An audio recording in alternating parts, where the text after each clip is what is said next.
All right. So one last housekeeping order of housekeeping, and then we will hand it off to Dr. Pruitt. Is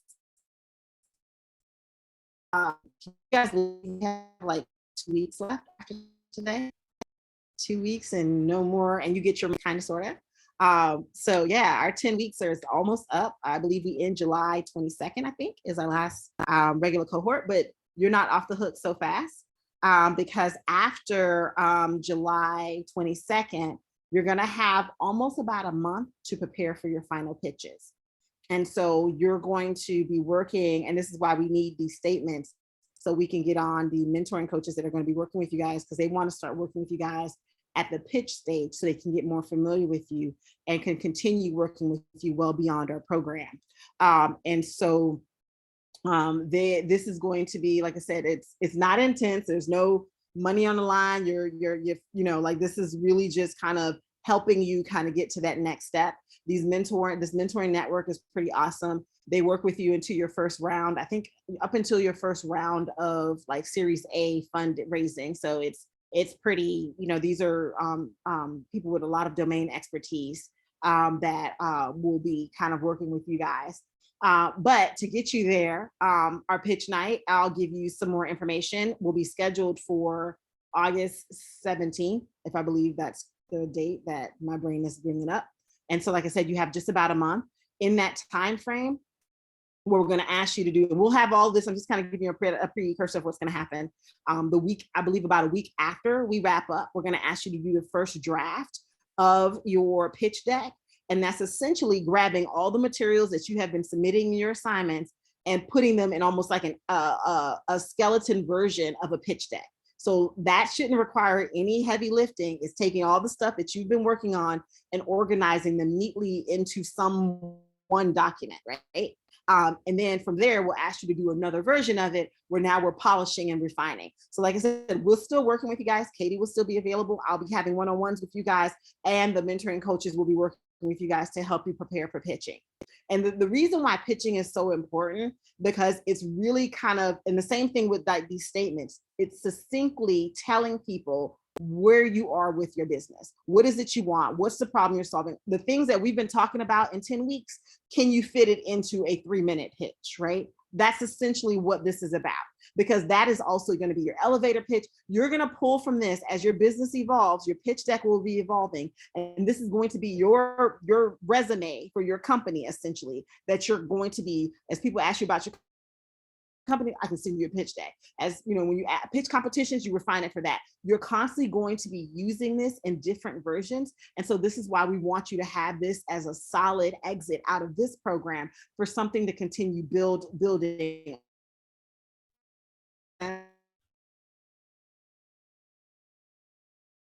Question?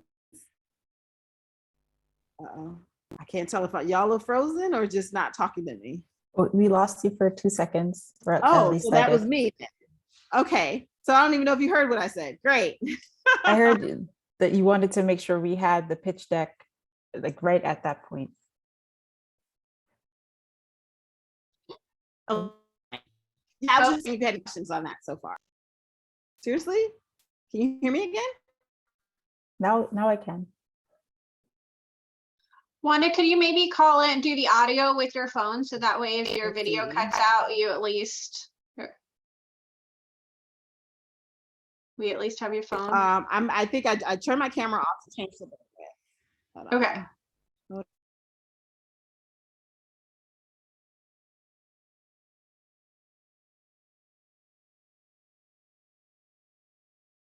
You sound clear now that your camera's off, so.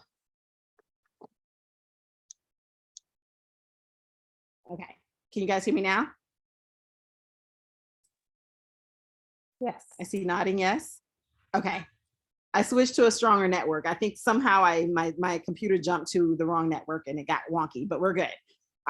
It got kidnapped for a second, but we're good now. All right, so hopefully you didn't miss too much. All I was basically saying was the dates. You heard me say, you have a first draft, you'll have a second draft of it due. We'll be working with you. Katie will still be available. I'll have one-on-ones. And the reason the pitch decks are so important, because these will be used as, like your resume for your business, your selling point for your business, your conversational starter, etc. This is the foundation you will leverage and complete and continue to refine. That was pretty much the gist of what I was saying. Does that make sense? Questions on that? Tell me I didn't go out again and you guys actually heard me this time. Okay, awesome. All right. Any other housekeeping things, Katie and JB, that I missed? I don't have anything. All right, Katie, you wanted to add to that or anything I missed? I just want to mention again about Sonia, that if you cancel without much notice, that it still counts as one of your sessions. Wanda, do you have the specifics on that? Yeah, it's just pretty much what you said. If you cancel within 24 hours. So if, because that means she doesn't get a chance to reschedule that slot. And so if you cancel within 24 hours, that counts as one of your sessions with her. So just wanted to let you guys know that moving forward.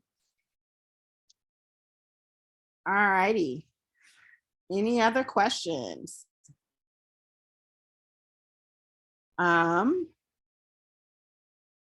right, so without further ado, we will get it moving. So I will introduce your speaker, and I'm gonna spotlight you through it.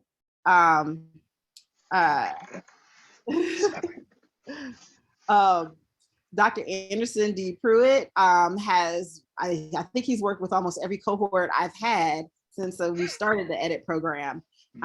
He's a longtime collaborator. I think we got 20 plus years of collaborating. He, some of you might have met him if you came to any of our speed networking.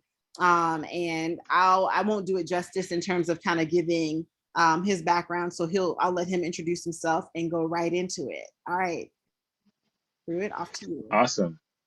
Let me start by trying to share my screen. First of all, can everybody hear me okay? You just raise your hand, give me a thumbs up, wave, whatever, so you guys can hear me. And I will try to my best. Okay, awesome. Great. And also I should be sharing my screen now, so hopefully you guys can see me and or see my screen at the very least. And so we're gonna kind of jump right into it. So today, what I'm really doing, and because you guys have had like 9 weeks of this out of 10, so most of this stuff is probably old. You're experts now. You should be teaching it, right? But what I want to do, because I have a little bit of experience in the entrepreneurship space, and I have a little experience in the technical space, so I want to kind of give you guys some context for where you're at in terms of business and just some different ways to think about a lot of the things you've already done, and kind of hopefully bring them home on some very specific examples related to how to go from where you're at now to money. And that's kind of what I want to kind of focus on, for lack of a better word. So just to kind of get it started, right? We will begin with a little bit about me, right? And to start with, my name is Anderson Pruitt. I won't go into all this, but long story short, been electrical background, engineering background. I started a company. I worked for a bunch of companies, did a lot of R&D stuff, started my own company actually like 10 years ago this year, actually. But just in the last year, or this year, like sold it. And then planned on chilling, and then wound up getting picked up by another company who recruited me to come and work for them and help them with some stuff. So I'm currently working for a company called Slalom, doing technology consulting and AI and data stuff. Really been into like STEM, science, technology, engineering, and math for a while, and I've worked at several universities and other places. So I've worked in a startup, worked to help startups, worked for big companies, small companies, large companies, government, et cetera, et cetera. So I've kind of been a little bit all over the place in terms of like business. So I, have some background in it. So that being said, that's hopefully gives me, some qualifications to try to, tell you guys a little bit of what, I know or what I've kind of learned over the years. And just to kind of give you a level set, I really want to focus on kind of the marketing aspect, right? So really, and this is really where the rubber meets the road, in my opinion, of going from, and you'll see the 2 asterisks here. We're going to talk a little bit about just some, business basics and kind of how all this stuff relates together, but really how everything you're doing can really drives towards sales and marketing, because this is where the cash happens, right? And how you go from, hey, great idea, to, hey, talk about it, whatever else, to what is at the core of getting those customers or getting that money into your pocket, getting those customers what they need, and also being happy while doing it, because that's an important part to me. So I want to start off and level set, and I'm interactive, right? So I want to make sure that like I'm gonna present stuff, but I want you guys actually truly like think about it, and when possible, I want you to like put some of this stuff in the chat, right? Like tell me like, if you have some thoughts or some, just the stuff behind this. So for example, like when you're thinking about your business and what you're doing, right? And I was thinking like the inside outside approach, like you really need to really clearly make sure you understand and key point and can define who you are, what you do, and how can you do it best, right? And the reason that's important is because, business is hard, right? And starting one is hard, and being an entrepreneur is hard, right? If it wasn't, everybody would do it and everybody would be successful, and everybody is not. That's just the fact. And, depending on how successful you are or unsuccessful, whatever else, money will become an issue. Folks will throw money at you, or you hard trying to find money or get money or whatever. You have to make sure that you're good, like at your core, and you understand and don't forget who you are. Just because somebody throws a bunch of cash at you, is it worth it if you got to compromise who you are, what you want to do? If you're not making as much cash as you want to, are you still being true to yourself if you have to pivot or if you have to change the ideas, whatever else? So ask yourself those questions just to keep yourself grounded and centered. And a lot of what we're going to focus on today is those external questions, right? So once you good with yourself, right, you understood that part, then how do you go and transition that to like what's outside of you and your company, right? So who is your customer? You've done a lot of customer discovery, you did a business model canvas. That's the core kind of question you're asking. What do they need, right? What are their pain points, whatever else? And really that fundamental question is like, how can you provide it? Not only provide it, but provide it best, because that's where you're going to really get into that. So what we're going to kind of spend some time talking about is just a couple of strategies to kind of look at and think through, like, what's important and how does this stuff fit together, and why you should, care, how you can think about it as you're looking at your own business, right? So the first thing I like to do is think about, I call this like administrative analysis, right? And really what that means is your business, as you get out there and as you put it together, always start thinking through like, how do I make sure my business is healthy, right? There are a couple books I recommend. We can talk about those at the end. One is called The Personal Mba, highly recommend it. And in that book, the guy who really talks about, really he gives like four aspects of like a healthy business, or five. I give an extra one. But really at the core of any business, right, there are kind of 6 things that every business has to have if you're really doing it and doing it right, right? You got to be creating some kind of value for somebody, right? You're making something, you're doing something, you're providing something, and you got to deliver it. You got to give them either through some kind of service you're doing, or you're producing something, or you just give them feedback, but something has to be exchanged. Some kind of value has to be exchanged for a business to happen. Then the 2 parts I'm focusing on today are, the sales and marketing, right? You got to get paid, know your money's coming in, know what's going out, and you got to make sure that money is coming into your company. But you also got to be able to find people to give you that money and find customers, attract attention, those kind of things. And I'll show you kind of how those are related. And then the 2 pieces that I think are really important, really this kind of management piece of the finance and managing that money going in and going out. And that's important, but also like managing the operations and the rest of the stuff, like your time, your reporting, and everything that happens. So from a high level, these are all things you guys already know, right? We've already talked about all those things, right? Value creation, marketing, all that stuff. But what really, if you break that down, you can really, sum that up as 3 specific things that you really got to be able to do, right? Create value and be able to manage it or control the value that you're creating. You got to find customers and give them that value, and you got to get paid, right? Get paid for what you're doing and make sure you're getting paid enough so you can do it over and over again, right? So as we go through this, I'm gonna go from 6 to 3. What's the one thing? That's where I'm going with it, right? So, and I want you to kind of remember those smaller numbers. Like, what are 3 things? Am I creating value and am I managing it, right? Am I finding customers? Am I getting value, right? Am I getting paid and am I getting paid enough? Like, if you can kind of always keep those things kind of at the top of your brain as you're going through this, that's what's going to give you the most success in your business and kind of help you level set at any point in time to be like, okay, am I straight? Is my business healthy, right? This is okay? And I say healthy, right? Because, and I'll just kind of throw this on here and don't feel like you have to memorize all these slides. I'm gonna share this with you, whatever else. But there's really just more of an aid to kind of talk through it. Like, what does a healthy business look like? I compare it to like, the healthy body, right? You're healthy. You're considered a healthy human being if you're good, mind, body, and soul, right? Your mind, body, and your spirit are one and you're good, you are considered healthy. But if your mind is unstable, you got some mental instability, you're not necessarily healthy. Mentally, you're not healthy, right? So you're out of focus, your purpose, and that's whatever. Business is the same way, instead of the mind of the business, what's the purpose? What's the function? If you're not, clear and aren't consistently, stably doing this kind of thing, your business is probably not healthy. Same way if you're messed up mind, messed up business, right? The purpose is wrong, everything's out of whack. So make sure that what you guys say you're supposed to do lines up with what you're actually doing. The same thing with like your, how you interact with your customers and those interactions and everything that goes in between, right? For your,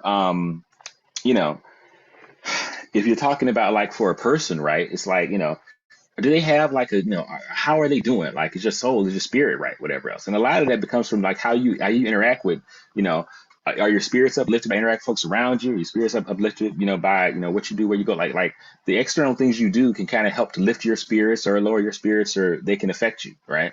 Same thing for your business. External interactions could have a negative effect or a positive effect on the spirit of your business and how you're interacting with the outside. And so making sure that you can kind of sustain that and making sure it's straight is going to be important to make sure your business keeps going and keeps growing and keeps doing what it's doing. And, when we talk about like your physical body, like, is it healthy? Is it strong? Is it doing its thing? That by, okay, I woke up in the morning, I'm strong, I'm feeling good, right? Your business knows that by how much cash is going in, because the blood of your business is cash. Cash money is the lifeblood of your business, period. If you don't have cash flow, you do not have a business, period, point blank. And so understanding like those three things, right? And that's why I say like, mind, body, spirit, right? If you have stability, meaning you can stably produce your service or product reliably, fulfill demand, do all that, that's good, right? If you can sustain the interactions and any kind of interconnections and how you relate to your customers or your other suppliers and all those things, if those are sustainable and they're good, that's a good thing, right? And then if you have a strong like financial situation, the money coming in, going out, and it's like there are no financial setbacks, no bank, whatever, those are all things that mean you're doing well and you're healthy. If you don't have that, we got a problem. And so a lot of words, lots on the slide, and it's actually a bad slide. I don't like having all the words on there, but I share it with you to say the most important thing is those three things, is thinking about, is your money coming in and going out? Are you getting paid what you need to be doing? Are you interacting right with your customers and the people outside and inside your business? And then are you in control, right? And is that stable? If you can answer yes to all those questions, you're doing pretty good. So you need to make sure you're thinking about that at any and every stage as you're putting your business together, as you're playing through it, as you're working it right now. All right. Any questions about that as we're kind of moving forward? Because I want to like make sure we, touch these points, but I want to make sure we're like, I can also answer questions just in general about it. Okay. And if you have to, you can put stuff in the chat too. I'm trying to watch the chat as I go, so don't feel free to, hit me up either way. All right. I'm watching the chat for you. Okay. Make sure you ask questions. Knows a lot of stuff. I don't know about that. I know a little stuff, and what I'll try to share briefly. Okay. This is one of the other things I did, and I wanted to kind of help you think through. And this is a way to get from like 3 different things to think about to just make it simple in 2. And don't necessarily think of this in terms of like the, any kind of equations or anything like, complex. It's more so I want you guys to kind of think through and understand like that all this fits together, which is why I have it here in a nice little square and little matrix. But really what's more important is like understanding that all that stuff, it really means something. And really at the end of the day, all this is saying, when we talk about value or sales or the marketing or the management of your business, it really comes down to 2 things: money and resources, right? Money's going in, and money's going out. Resources going in and resources going out. Meaning there's stuff you put into your business, whether it's time, effort, whatever, and you get out something, whether it's a product, a service, something valuable. You put money into your business to pay fees and pay stuff, pay people, and hopefully you get a lot of money out of your business, right? When folks pay you and you get cash. And that's what you want. And when you have that kind of flow, when you have that kind of in and out of like money and resources, that's when you're operating on 100. That's when you and your business are doing well.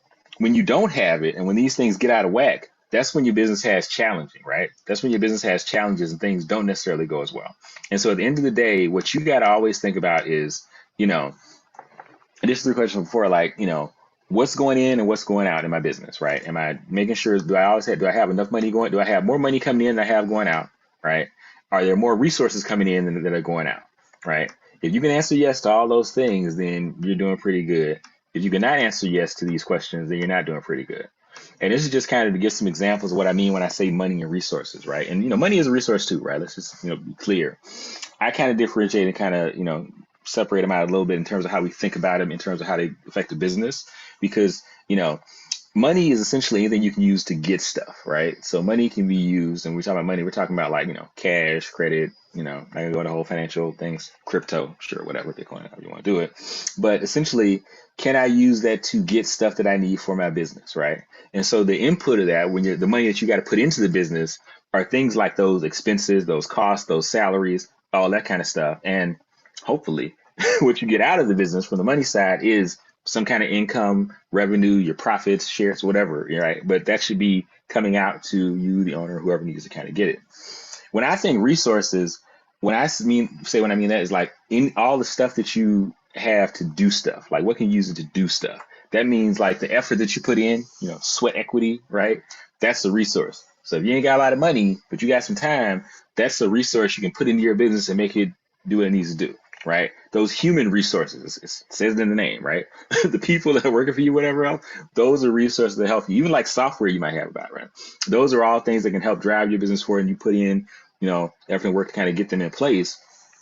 But the output you get from that is your business may become more valuable, right? Because it's making more stuff, it has more stuff that it can sell, right?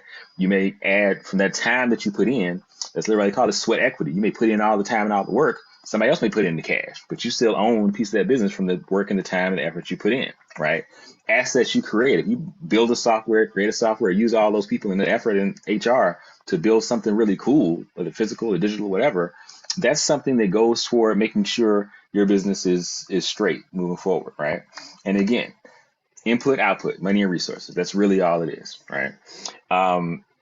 So just understand that while there are extremely complex models and equations and all this stuff, there are business books, whole courses, and whole universities that just talk about this. End of the day, money going in, money coming out, resources going in, resources coming out. If you can break your business down and understand your business at that level, you will do okay. All right. So that's just kind of, again, my whole goal is not to like necessarily teach you something brand new, but it's more so to level set and be like, hey, even if you don't have an MBA, even if you don't have a technology degree, even if you don't have XYZ, whatever else, there's a lot of people making a lot of money in a lot of businesses by keeping it simple, right? And by understanding in a very simple way if they're doing well or if they're not. And there's a lot of, unfortunately and surprisingly, there's a lot of companies, right? Both good, bad, and various different things, and in between, especially different sizes and stuff, that don't necessarily have this together and can't understand their finances, their money, and their whatever else to this level, and they suffer for it, So, and like I say, it could be as easy as complicated as it needs to be. Like I have a whole like it's a bad slide, but I have like a whole like course and training that I do specifically on this for like the business. I do like a business coaching thing I used to do, and we literally would just go over this and all the things that it means, right? What are you actually focused on? You focus on value, strategy, development. There's a whole list of them. And like I say, I don't necessarily want to go into all that here, right? Just these animations. But I say that to say that, yeah, there are a lot of like kind of complex and a lot of things that are required to really innovate and grow and do like really cool stuff in the technology business. Nothing wrong with that, right? There's a lot more to learn. After this 10-week course, there's a whole bunch of other stuff that you can learn and can do and get really, really good at. This whole university department, all they do is try to figure this stuff out and define innovation, right? That's a whole other subsection. But the numbers represent the order to tackle these. Yes and no. So the numbers, at least in here for this, they're the order that are likely, right? So if you focus on one, that'll get you to your dollar the quickest, right? So if you just got something valuable, you want to sell it, and you sell it, immediately you have cash. So I think that's a great place to start, right? But the reality is, it kind of depends on where you are at your business, right? So for instance, if you're an older business, right, you may have some of these things already, lined up, or you may be at a point at your business where, the value in sales, that's not what you need to fix right now. That may not be what's most important to you. Like you may need to start on what I call like number 5, which like say automation focus, right? Where you're worried about like just documenting and automating processes and things inside of your business so that you can be like sell stuff more efficiently. And then once you get that down pat, you may be at like kind of another stage of your business where, okay, now that I'm really selling and things are moving and I'm growing, I need to go back and look at the value and the sales of my business, or I need to go back and look at number 4, which I call is, being story focused, where it's like, okay, now what I was doing before, I've created so much more value now. I got to really figure out how to tell the story of the value that I've created, right? I got to really, I got to market that to the people. And sometimes that marketing is internally and external, right? So yes, I think it could be, in that order, but not necessarily. Depending on where you're at in your business, it won't always be, right?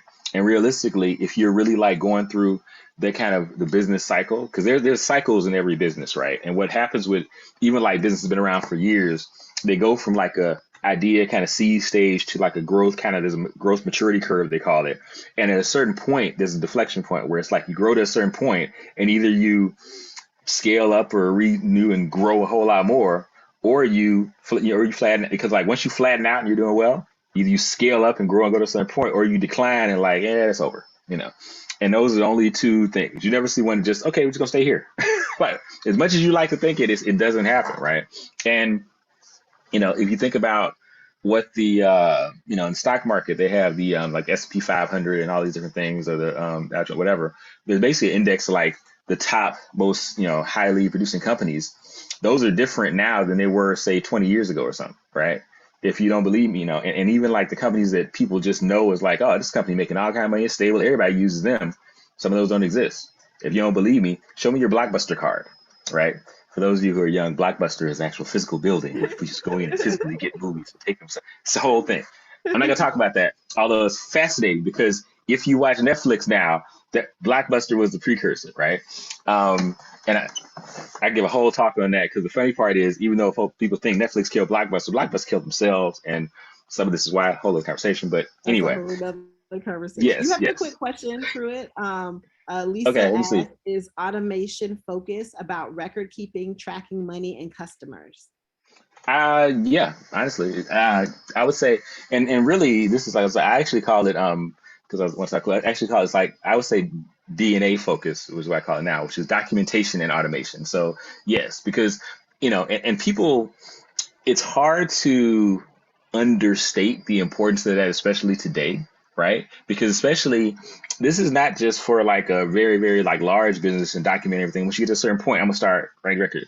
The better you can kind of document and automate stuff early on, it can be a huge time saver, really a game changer, because it can make a small company more nimble to be able to do what the big boys can do, right?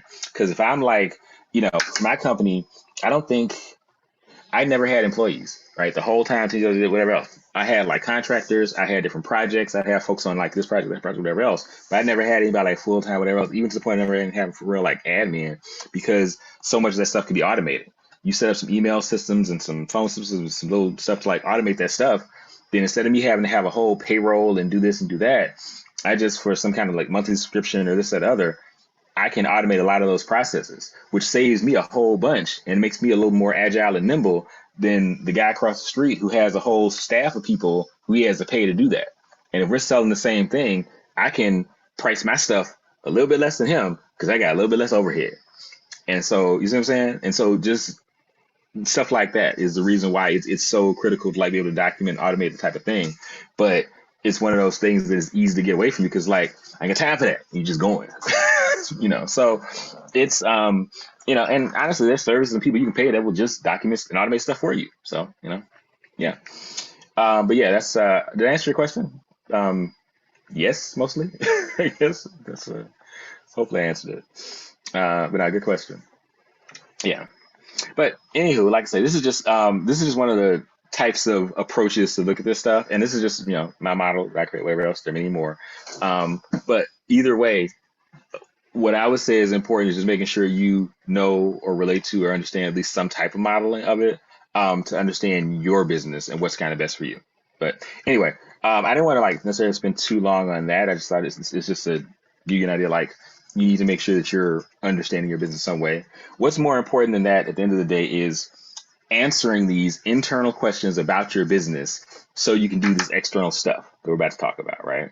And internal questions are, who are you, right? And we, believe it or not, talked about all that, right? Who are you? That's what valuable asset you create or control. That's who you are as a business, at least, right? And then that combines the value creation, operation management with this whole books and stuff on those two things. But really what you're asking is why, right? Why does this business exist? And that really goes to your core, your purpose as a business, right? And what do you do? This is all the other stuff, right? Like, what do you do to get paid? And what do you do that will get you paid enough so that you can do it again, right? What do you do? Like, what is that? And if you can answer that question well, that's really what makes the business able to exist. What makes you money? Those are the elements of your business that make you money. Understanding that at all times will make you very successful in business. You can always understand what can make my business more money. And then finally, like, how do you do it, right? That's all about like finding those customers and delivering that creative value. That's all about how customers are driven to your business and how they retain and how you connect them with what they need. And it's all about those interconnection interactions. That's what that is. And so if you can just answer those questions about your business at that level, you will be more successful than the next person. I guarantee. Because that's really what the core of it is about, right? Does that make sense? Any questions, thoughts, other? I wanted to just kind of, and again, like a lot of this stuff isn't like necessarily like rocket science. I'm sure most of this stuff is probably like, I've seen that before, like, because it really, if you've done the business model canvas, you've done like the lean startup, all those kind of things, many of the elements were kind of described here. What I like to do, and the reason I like to do this particular presentation is I think it's going to be very helpful to kind of look at things at a different way sometimes, right? And especially when you've been at least, 8-9 weeks just all in this stuff, and you got pitch decks due tomorrow, whatever it is, so you're just like, it's a lot, right? But don't forget, like, there's reasons that you've been doing this, and there's ways you're going to apply it. So don't just like, let me do pitch deck, whatever. Every piece of that is important, and if you can kind of answer these questions to start with, that'll help you tremendously when it gets time to pitch and have these conversations, because at the end of the day, you're keeping it pretty simple, So cool. So I did want to talk a little bit about the external questions, right? And a lot of this is the stuff that you guys have already kind of probably dealt with, some of your customer discovery stuff, but I can't overstate the importance of really like knowing your customer and knowing who's going to give you money for what you're giving them, right? That's like something that's really important. And really, asking those questions like, who are they? What do they need? And how do you do this for them? How do you get that to them, right? And all that stuff relates to stuff you've either done before or stuff you should be doing or stuff that we could do, right? Who they are, essentially just establishing their customer persona and figuring out what you know about them or what you need to know. A lot of that you get from just research, right?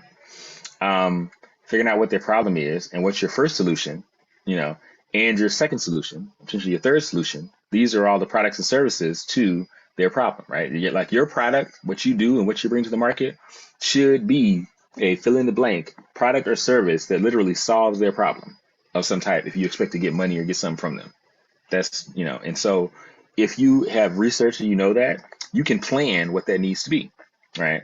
And then like, as far as like, how do you do it for and best and really kind of understand that customer journey?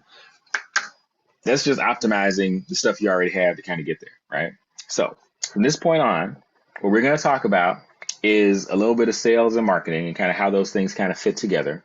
And what I want you guys to do is, as we're kind of going through some of these exercises and as I'm talking through it, I want you to take notes and think through how you would apply, sales and like what's your go-to-market strategy, how you plan to sell, how you plan to market, and how it makes sense and how this resonates for you. Okay, so think about that, and I want to kind of talk about it at the end, kind of round robin style. But let's just kind of jump into sales, right? So when we think about sales, just got brand up with the old company. Okay, when we think about sales, right? The first thing we're going to talk about is like, what are the different sales like methods, right? Like, how do you get there, right? And what does it take to get to the type of sales method you need to use, right? I mean, how do you find the right approach? How do you find the right customers? How do you plan it? How do you sell research? Like how do you put all those things together? And so the biggest thing I want, like, takeaway I would have for you is that all of these kind of activities are connected. And it's all about basically how you kind of pick and choose and cherry pick what makes the most sense for your customer and who you're looking to and your audience, so to speak, right? So, you know, setting up your business and marketing plan, like, you got to kind of determine the amount of effort that's required and what's going to take to really do that type of stuff, right? Because you have to set up your business plan and your marketing plan. You got to understand your market, focus on generating profitable business, yada, yada, yada. All those things are things that we know you have to do, right? But what's the right approach for you, right? And this is more so like, I can't necessarily give you the answer, but by understanding your customers, you can kind of determine and estimate and kind of start thinking like, okay, what is it going to take for me to really, set up this plan and really to understand this market, right? Is it something you're an expert at already? So you may know the market really, really well. That's not something you need to spend a lot of time on. And you can kind of focus more on kind of building up and generating that profit for your business, or really that's just the planning that needs to go on the front end, right? If you don't know your market well, or the market you need to be in, for whatever reason, there's people you can hire that will give you all your market information. You get marketing reports, whatever else, and you can maybe just outsource that and then spend your time on the planning stage, so that when it comes to being profitable as a business, that kind of comes easier, kind of thing, right? End of the day, what you want to focus on is this kind of area up in the back where it's like, hey, focus on generating profitable business. That should be your prime concern. So whatever you can do to kind of limit the scope of the other ones and spend more time focused on being profitable and making money is obviously what you want to do. I think one of the things that we overlook, and I know I heard a couple people talking about like some ideal customer, that's why I said a mentor, or maybe a good customer, and some other customer discovery that you guys have done. And again, I can't stress this enough. Finding that key customer piece, that key demographic is important, but it's important to kind of look at like, understand there's different ways, and what you see or who you think might be your customer in my ways isn't always that person, right? And even once you get into business, an existing customer, if you sold to them once, it's easier to sell to them again if you did a good job, right? And a lot of times we get so focused on growth and scale, whatever else, and getting something new for the new customers, we forget that like, hey, maybe we need to just get some long-term customers and customers who want to stay around for a while, right? And again, it's, the Netflix model versus Blockbuster. I'm gonna stop picking Blockbuster in a second. But like Blockbuster had a model where it's like they had a lot of good ways to make money. There wasn't a subscription you had to do. Blockbuster is a free card. And then what you do is you go in there and every time you want to rent a movie, you pay $3, $4, whatever it was. And then they made a whole bunch more money because like, and folks likely wouldn't bring it back on time, or they wouldn't rewind. They used to have these things called VHSs where you had to rewind them and whatever. So, hold on. Anyway, but Blockbuster probably made more money. Blockbuster had these things called late fees, because you take it and you physically go to the store and get it, and when you turn it in late, hey, they charge you a fee. And I know if you ever got hit with it, my mom used to get hit and whatever, and other folks, my mom used to get hit because of me, but whatever. But like they would get a late fee because they didn't turn it in on time. So Blockbuster making money from charging for the movie to be read and from the late fees, and then they're charging for a whole lot of time. So they're just making a whole lot of money from that. But people didn't like them no more, right? And versus you look at somebody like, say, so Netflix, Redbox. Redbox is like, hey, turn it in by this time. You don't turn it in? Cool. Pay this money, you keep it. Okay, you know what I'm saying? I just bought me a DVD, right? And maybe I pay a little more, or whatever, but it's like, it's mine now. I'm not mad at them. I bought a DVD. They ain't mad at me. So the DVD, But it's a more, it's one of those things where I would still go back to Redbox, because now I feel like, oh, that was on me. My bad. Thanks for, okay, guess I bought it from you. You got me. But I'm not like, you got me, like I would do with Blockbuster, right? And so that's the way to kind of understand how to like, not just maximize profit from your existing customers by charging fees, doing this, whatever else, but you can actually make your existing customers want to or incentivize to pay more money to you just by how you coordinate your practices, even if everything else is like roughly the same. All right. So sometimes that mix of new customers versus existing customers is important to kind of understand what your mix needs to be to kind of get you where you're trying to go. So always kind of think through like, what's the right mix for you, right? And how do you look at, are you trying to have, transactions, which is totally fine, right? Or are you trying to have longer term customers and relationships that'll kind of be, established on the long end? And, whichever one is up to you, but just make sure you know and you know why. All right. Now, this is, reaching your customers, right? So in terms of like reaching your customers, right? So we talk about direct interaction, indirect interaction, joining forces, or communicating. And I'll just kind of give some level set. And I think you may know about this, you may not, whatever else. Direct interaction is like, hey, I'm going directly to you and I am giving you this product. You get it directly from me and it's whatever. So I sell it to whoever, right? I sell it to Wanda, she gets it from me. That's what happens. Indirect would be, hey, I get this project to Katie, and then I get Katie to, on behalf of me, get this product to the end customer, and maybe she gets a piece or something like that. But that's like the end customer is somewhere else, and I don't directly talk to them, interact with them, whatever it is. Sometimes maybe it's you and your customer are like joining forces, right? So, and that could be anything from they have something they really really want to do, like there is a they're incentivized or they're someone. So for instance, as a consultant, me being kind of in that technology space, there were contracts that I basically would join forces with somebody who they would pay me and I was they were my customer. But at the end of the day, they were my customer because we were working together to try to get this larger contract or this larger proposal, this larger thing. And maybe it's someone who's like selling some kind of, you may have some kind of product and you join forces with someone who's going to buy that product from you to then sell a suite of products to someone else, right? So you may join forces like that. And sometimes it could be just like, communicating, right? So from the communication that you do with your customer or someone else may be the path that leads you to money. Yeah. So I see a question that's in the comments like, feel good about who I am, past current clients say they love me and what I offer. You're not hitting the elite repeat clients, right? So it sounds like the issue is like you're trying to get more clients to repeat, even though you've gotten great feedback and you feel pretty confident about what you're doing, and you're trying to get more repeat clients. Okay, yeah, I think that, yeah. So one, I think relationships will probably get you more money down the road unless you have your business set up to be highly transactional. That's not what you want. And it will take longer to build relationships in general, right? But they can also be more profitable, and that's okay, right?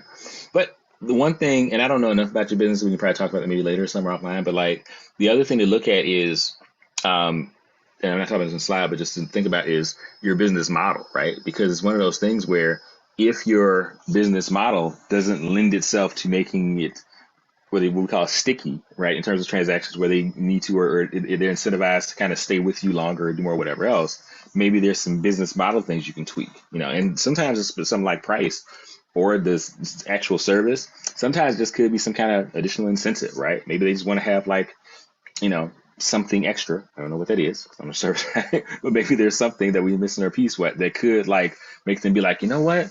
I would pay more. Or I would stick around if I got that again. I want to do that or this part, And so that's a probably more longer like offline conversation. But I would say that when you have that and your business is based around like say repeat business and you're getting the good feedback, people like you, and it sounds like why wouldn't they want to come to you again? There's usually something there that with some tweaks may be there. Because if you're getting those kind of reviews and that you're lined up with what there is actual need for, then there may be some like other side like management or just tweaking or like method stuff that you could tweak that can make it more available to you. So that's a different conversation. We could probably talk offline or Wanda or something. We can figure that out. But yeah, but good, you're getting like the fact your clients love you and what you got to offer. That's always a win. That's always a win. So yeah, pat on all the back right on. So, this is something I think is very important. I think a lot of times we forget is the sales planning. When I say planning, I'm talking about the money, like the money to make the money.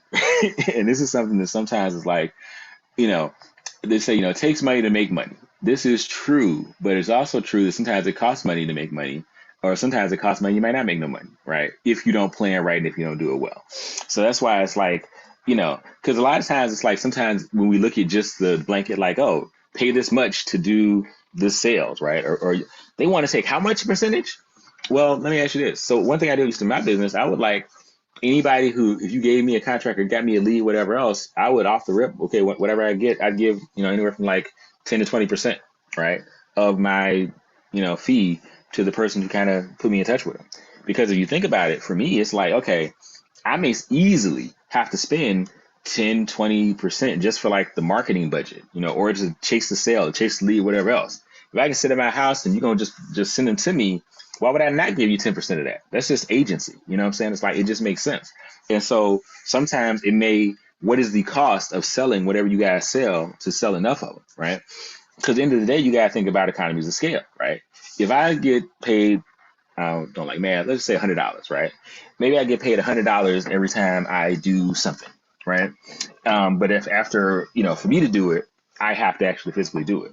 If I'm like, you know what, just pay me 90 or even just pay me 80, right? Okay, then I only made $80 from this. But if I can get 10 folks to do that, and I focus my time on getting 10 people to just pay me 80 in that same amount of time, instead of making $100, I now made $800. You see what I'm saying? Because I've got that $80 10 times versus that $100 one time. And so sometimes it's worth it. And that's where like the planning comes in to say like, okay, how much is it worth to try to get somebody else or to try to, pay money to sell this thing or product or service or whatever. And, sales budgets, do I have that much money? Right? Like, or do I need to get that much money first? And how do I do it? Whatever. And I think that operational planning, like sales operation planning, that's where the rubber meets the road. Cause like, okay, this is how much it would cost, how much I could sell at this amount. This is how much I got to make that happen. And so if I ain't got the $20 I need to make that $80, maybe I got to do at least this one, right? And that's just what I got to do. I only get $100 for it, but now I'm out of that $100. I'll make sure I put some to the side. I'm gonna spend another 80 or 20 or whatever it is to get the rest that I need, But it's delayed gratification because I don't have this $100 to spend now because $80 of this is going toward making me this next thing, right? So it's just, you got to plan it all out operationally. And that's where like that whole matrix before, like your finance, value, and coordinate, all that comes together. But either way, the most important part to remember is like, sales don't just happen. I mean, sometimes they do, right? But for the most part, you really got to plan them to really get the most bang for your buck, so to speak, or really get them, maximize them. So, yeah. Oh, and this is an important piece for me is, what are those like digital selling resources? And they're way, honestly, probably even more than this now. Like, probably got old slide. But like, how can you utilize technology and digital economies to like really make these sales? And this is something we'll talk about in the next thing we talk about marketing. But like, right now, content is king. So videos, ebooks, websites, social media, all that can help you sell stuff. But the thing a lot of people forget is you don't have to necessarily do all these things, at least not yourself. Like, you don't have to become a YouTube star and a prolific writer and a web designer and a social media influencer to have your business be successful, right? Because you can hire all those people individually and they can do it for you. Or with any of those, and a lot of those you can actually do or get for free, right? But the other thing is too, depending on how savvy you are or knowing the right people or tools or how to do it, you can do any one of these things and then leverage that one thing to create the other things, right? If you have a really, dope website or blog, you can, just by hooking up a couple of little plugins or just by, pushing content from there to other stuff, turn that blog and service it with video or have it shoot out to social media or have it, convert it into ebook later, or vice versa. Start with the ebook and then paste that on your blog or just make a video out of it, or just make the video, right? And then put little snips on social media, have somebody transcribe, make an ebook out of it, have the coolest parts clipped to your website. All that stuff can work in synergy, And of course, these little gray boxes could be whatever other new things come out next year that I don't even know about this year. This digital cool way to do it, right? So figure that out. Let me know. I'm gonna tell you to do it for me, right? And somebody looking at this, is this what you mean by my having to pay money to upgrade from a free app? Yeah, right. So that paying money to upgrade a free app, like, that freemium model is real, right? But it's great if you think about it, right? Because when one thing I always think about when I talk about, like, people talk about value is like, it's not just money, right? There's really a value exchange, right? The customer is exchanging something with you. It might be money, but it could be their time, right? So if they're going to use your app, what are the benefits? So think about it like this: when you think about those free apps, what are the benefits somebody could get from giving you an app for free, right? If I'm giving you a free app, that means you automatically got people to test my app for me. Cool. You know what I'm saying? I automatically got users. So when I go to one of these pitch meetings and stuff, I can say, I got 100,000 users. Oh, you sold them that? I ain't selling nothing, but I gave it with free. So people, 100,000 people like my thing. right? Even if 10%, or whatever, decide to stay on it, that's still like 10,000 people. Okay, cool. Maybe 10% will pay, maybe 1%. Either way, you have a definitive number you can use for other stuff, right? You can get the data, right, from all those people using that free app. So there's all kind of other incentives, all kind of other things you get from that quote unquote free app. So even though you're not paying with money, you're paying with the time, the energy, whatever else. And that's valuable to the person on the other end who's kind of getting that.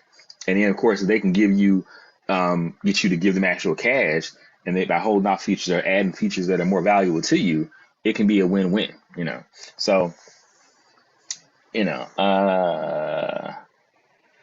and I think that, and so to clarify, to get features from the calendaring app, you got to spend a little extra money, and sometimes that makes sense, because the other thing you got to look at is from the perspective of, think about the businesses you use, and if you think a little bit more about like how they're making their money or why they're making it, that can also inform how you may want to do your thing, right?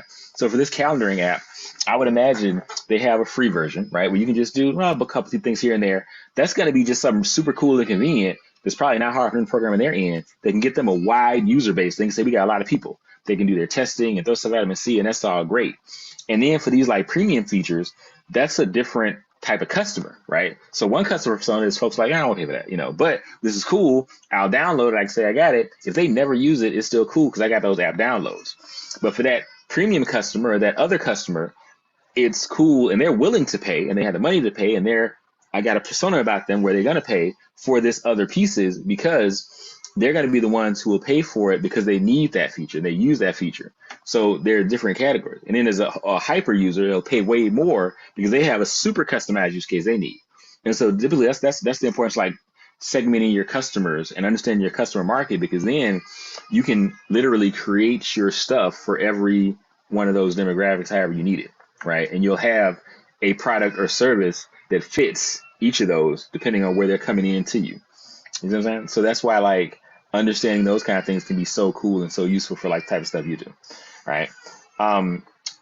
So I think the last thing is like just really it's important is also just kind of tracking performance, right? And sometimes we forget the importance, like, you can't improve what you don't measure, period, right? And so like you have to be able to track and have some numbers and some tangibles, like how well did you do in sales, either this year, this quarter, last year, last quarter, or measured against something. Because if you don't, there's no way for you to be able to improve, increase, or make better whatever you was doing before. That's just the facts of it. So I say all that to say, for all the different things that we're doing, and post your own text. Second time I've done that, I'm supposed to correct this slide. It's important to find the right approach, because all of those things play into how much money you can make, when you can make it, and how much you make it. And also, if you look at like, it is one of those things where it can also play into when you make it, right? We make a lot of money soon, a little money later, how will it shift and change? It could be that if you get all your stuff together and get your money in the first week, maybe you get a lot of money. If it takes too long, or 6 days, maybe you get a lot less money. But then maybe it's at a certain point where it's like, it evens out. All those are things that like the sales cycle, right? And what you do can heavily affect, right? If you're doing like, say, government work, let's say like a local or state government, most of those have like a 30, 60 or 90 day like period before you get paid sometimes, right? Is one of those things where, and their procurement window may be a certain thing where it's like, hey, if I want to get this within by like November, you got to get me the invoice by August or something, which means you got to hurry up your stuff, right? So understanding those like performance, those like sales windows and when their procurement happens and stuff is important to you, because it also influences how much money you can get, right? And measuring that performance of how quickly can you deliver, how quickly do you got to sell it. All these things play into the sales methodology and how you sell stuff. So kind of capturing and understanding how all these things play together, even if you're not an expert on selling anything, you at least need to understand how does the different pieces of selling and how the different things you got to do while selling play together, right? And so finding that right approach, and you see a lot of this kind of, there's overlap, right?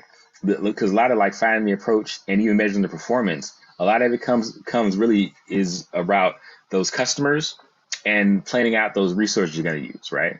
So what are the resources we talked about, right? who are the customers, knowing your external stuff, and then kind of planning out that approach, right? So understand the external stuff, understand the internal stuff, and kind of putting that together. Yeah, so that's a great question, right? I think Atisha asked, like, what if you're not sure about which revenue model makes sense for your business? Legitimately, that probably means you're in business, right? Because most people don't know when they're starting what revenue model is best. This is why we pivot in lean startup and have all these gurus making money on like how to sell it. They don't know either. They figure it out as they go, right? But what you can do is you can do your research, right? It goes back to the model I said about those external questions, right? So you can start with, is there typically, even when you're like making a pitch deck, even if your business is the new hotness and ain't nobody did it before, and so you're, super unique in town or whatever, typically you're gonna base your business on some kind of model that you've seen before, right? So, it may be like, yeah, we're like, we're the Netflix for people who want to watch, academic videos. Okay, whatever, right? Or we're like the Chewy, but instead of for dog food, we do it for gerbil food or something. I don't know, right? Whatever it is, right? There's some kind of unique thing, it's something you can compare it to. Well, if you're going to use that comparison, what's their business model, right? Is there somebody out there doing something similar that you can use to kind of borrow their business model? And honestly, a lot of it's going to be trial and error, right? Like there's going to be definitely the the model you think is best. You're going to go out there, you're going to try it, and then personal, you're probably going to be wrong, because most of us usually are, right? But what it is you go out there, you test the model. If you're measuring performance and if you're documenting, you can kind of see what customers want. Then you can change and pivot and turn it into, okay, what's the model? Not that works best, but the model that works best for you. Because the model that worked best for them may not be the model that works best for you or the model that works best next. Because y'all got me study picking on Blockbuster. So Blockbuster's business model was solid. They were strong. It was a huge company, made a lot of money. They was getting it, right? But that model didn't work best after they did stuff and after other models came into play. That model would not work today and didn't work, by the time it was going out of business. You know what I'm saying? And so they didn't do a good job of exactly what we're talking about, pivoting and changing, or really even understanding. And honestly, they have more problems. That's a whole other conversation. But anyway, You have a vendetta with Blockbuster. I do, right? Yeah. You have. They tried to use late fees one time. I'm still mad about it. Way too much. They should have known better. And I'm just, You have yeah. 2 questions in Okay. the chat. First one's from Atisha. What if you're not sure about which revenue model makes sense for? That's the one. That's the one I just addressed. Okay. I just got on a And the second Blockbuster one tangent. was So sorry about that. How long do you test the model before the pivot? Yep. This is a very good question, right? How long do you test the model before the pivot? I think that in general, that is not a question for me. That's a question for your accountant, right? Because what happens is the how long you test the model will depend very much on one, your overall strategy, but also two, your cash flow, and also how, usually a lot of like other factors that you have to kind of put together and consider, right? So it's like if you test the model and over and over again, as you're doing like customer discovery, and every customer's like, we hate that, the model doesn't seem to be working, right? If you test the model, and I think it's one of those things where it's like, I'm trying to so one, I don't know if there's like a one answer for that, right? Because it's not necessarily one size fits all problem, right? There's some people test them out, oh, that didn't work, and just go to the next thing automatically. Some people are like, well, let me try a couple customers and find out, oh, just that guy who didn't like it. Everybody else does, right? So I wouldn't necessarily mean just, oh, stop immediately, right? But sometimes if you're doing the customer discovery, you talk to customers, you're really figuring out a pain point. Those same customers, let's say you talk to 100 people or 20 people or 10, whatever it is, if you ask all of them about this model or the model that you're trying, and all of the ones you talk to say that don't work, then that's probably a sign that maybe a pivot needs to happen, because everybody's saying it's something different than what you thought it was, right? And a lot of this is you got to really, it's not so much testing the model, but it's testing your assumptions about the model, right? So you always go in and you're assuming something. Like I was messing with Keisha where I said, hey, you're assuming your revenue model works, right? You may find out it does, you may find out it doesn't, but you're assuming when you first start. And what you're testing is, okay, and it's really, this goes like the scientific methodology, other stuff, is right. Okay, you have a hypothesis, right? I think that if I offer to sell this thing at this price, everyone will buy it. So if I offer to sell this to 100 people, I think at least 50 will buy it. If you do that and offer to sell to 100 people and 5 buy it or 0 buy it, then you've tested your hypothesis is wrong, right? But if it's just like, yo, I think this might work. You try it one person. I don't know if that's really enough to scientifically say like, oh, it don't work because someone say they want to buy it. They may just not like that thing, but there's 20 people around the corner who did.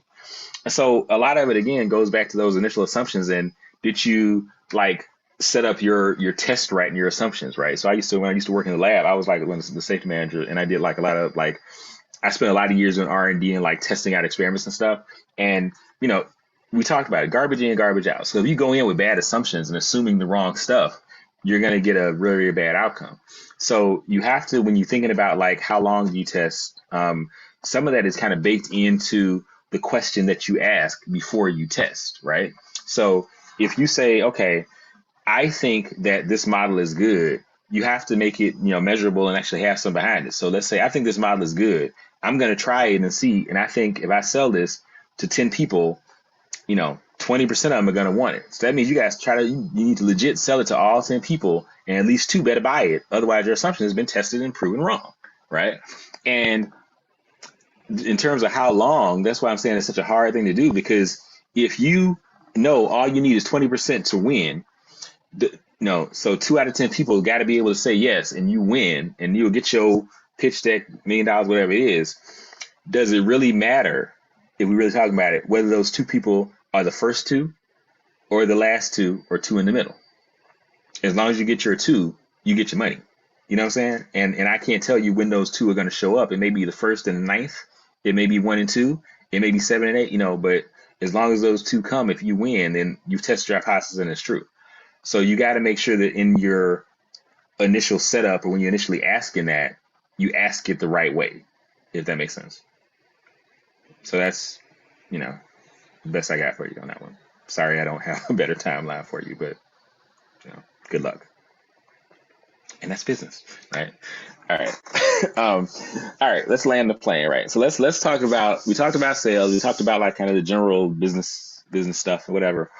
Let's talk about marketing. And what my hope is, my goal is like that by kind of driving through to this point in this way, we can kind of get to how this putting the marketing together, but understanding all these things can really take you directly to here's where my customers are, here's what they want, and here's how I can understand them, right? So when I think marketing, and I don't know why is doing this. I don't know if you guys can see the whole thing. It's like cut off at the top. It's weird. But let's talk about marketing, sales customer journey. Why is it so high? Okay, anyway.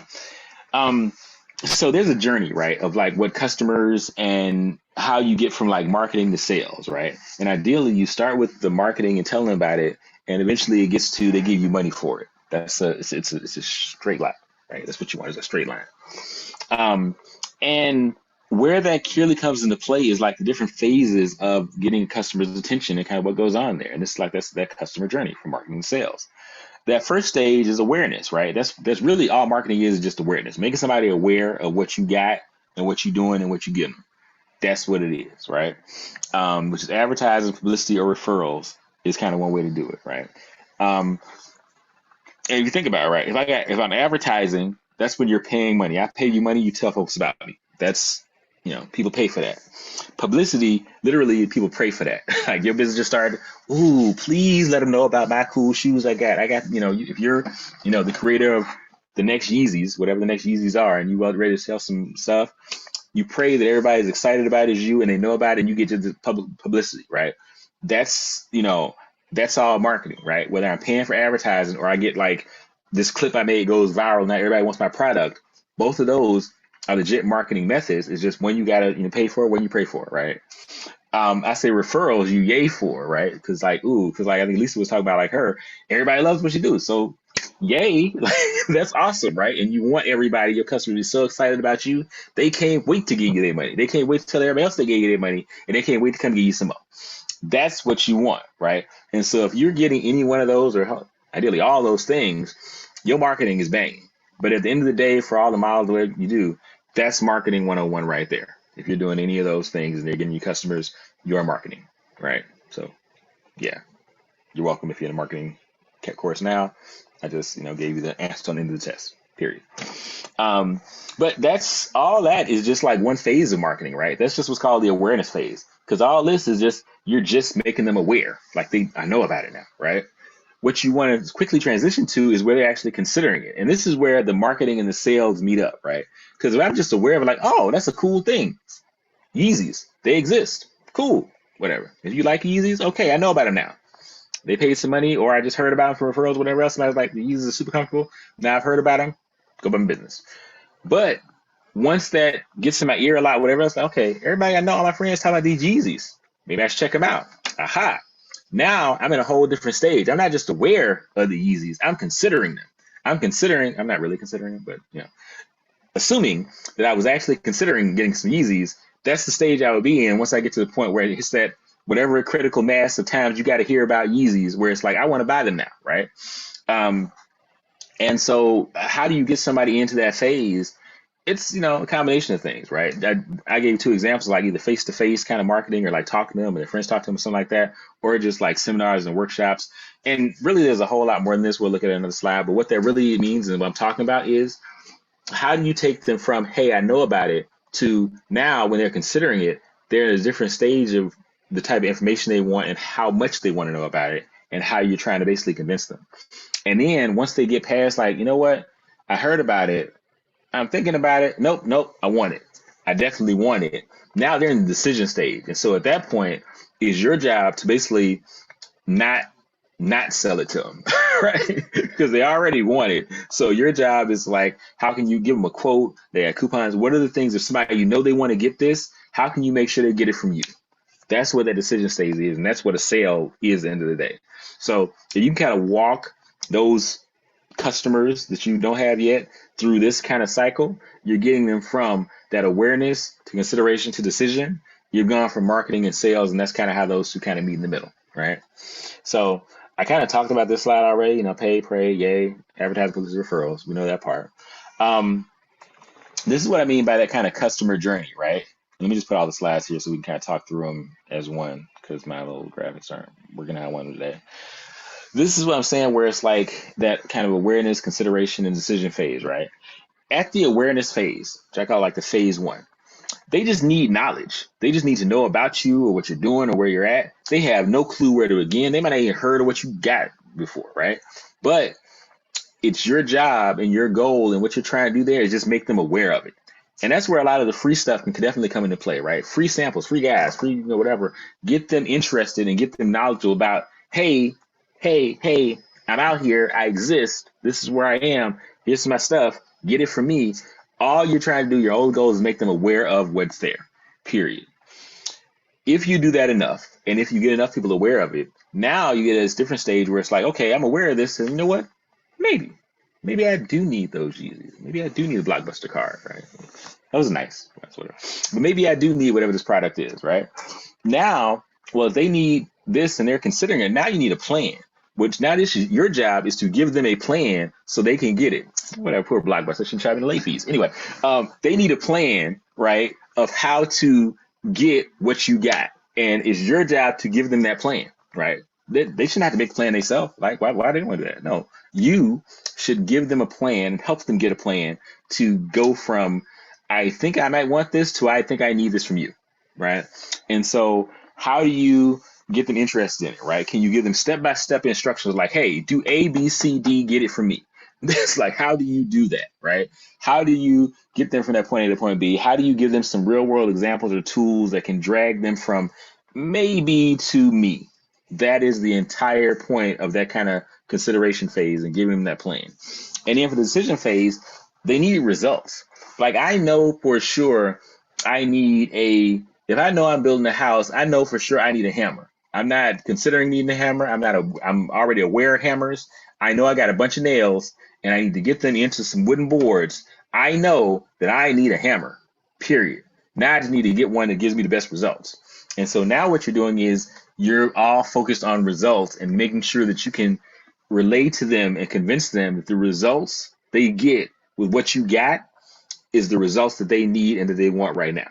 Because they know they want it, they know they need it, they're ready to pay for it. They got your money in their hand. You got to get it up out of there and get it in your hand, right?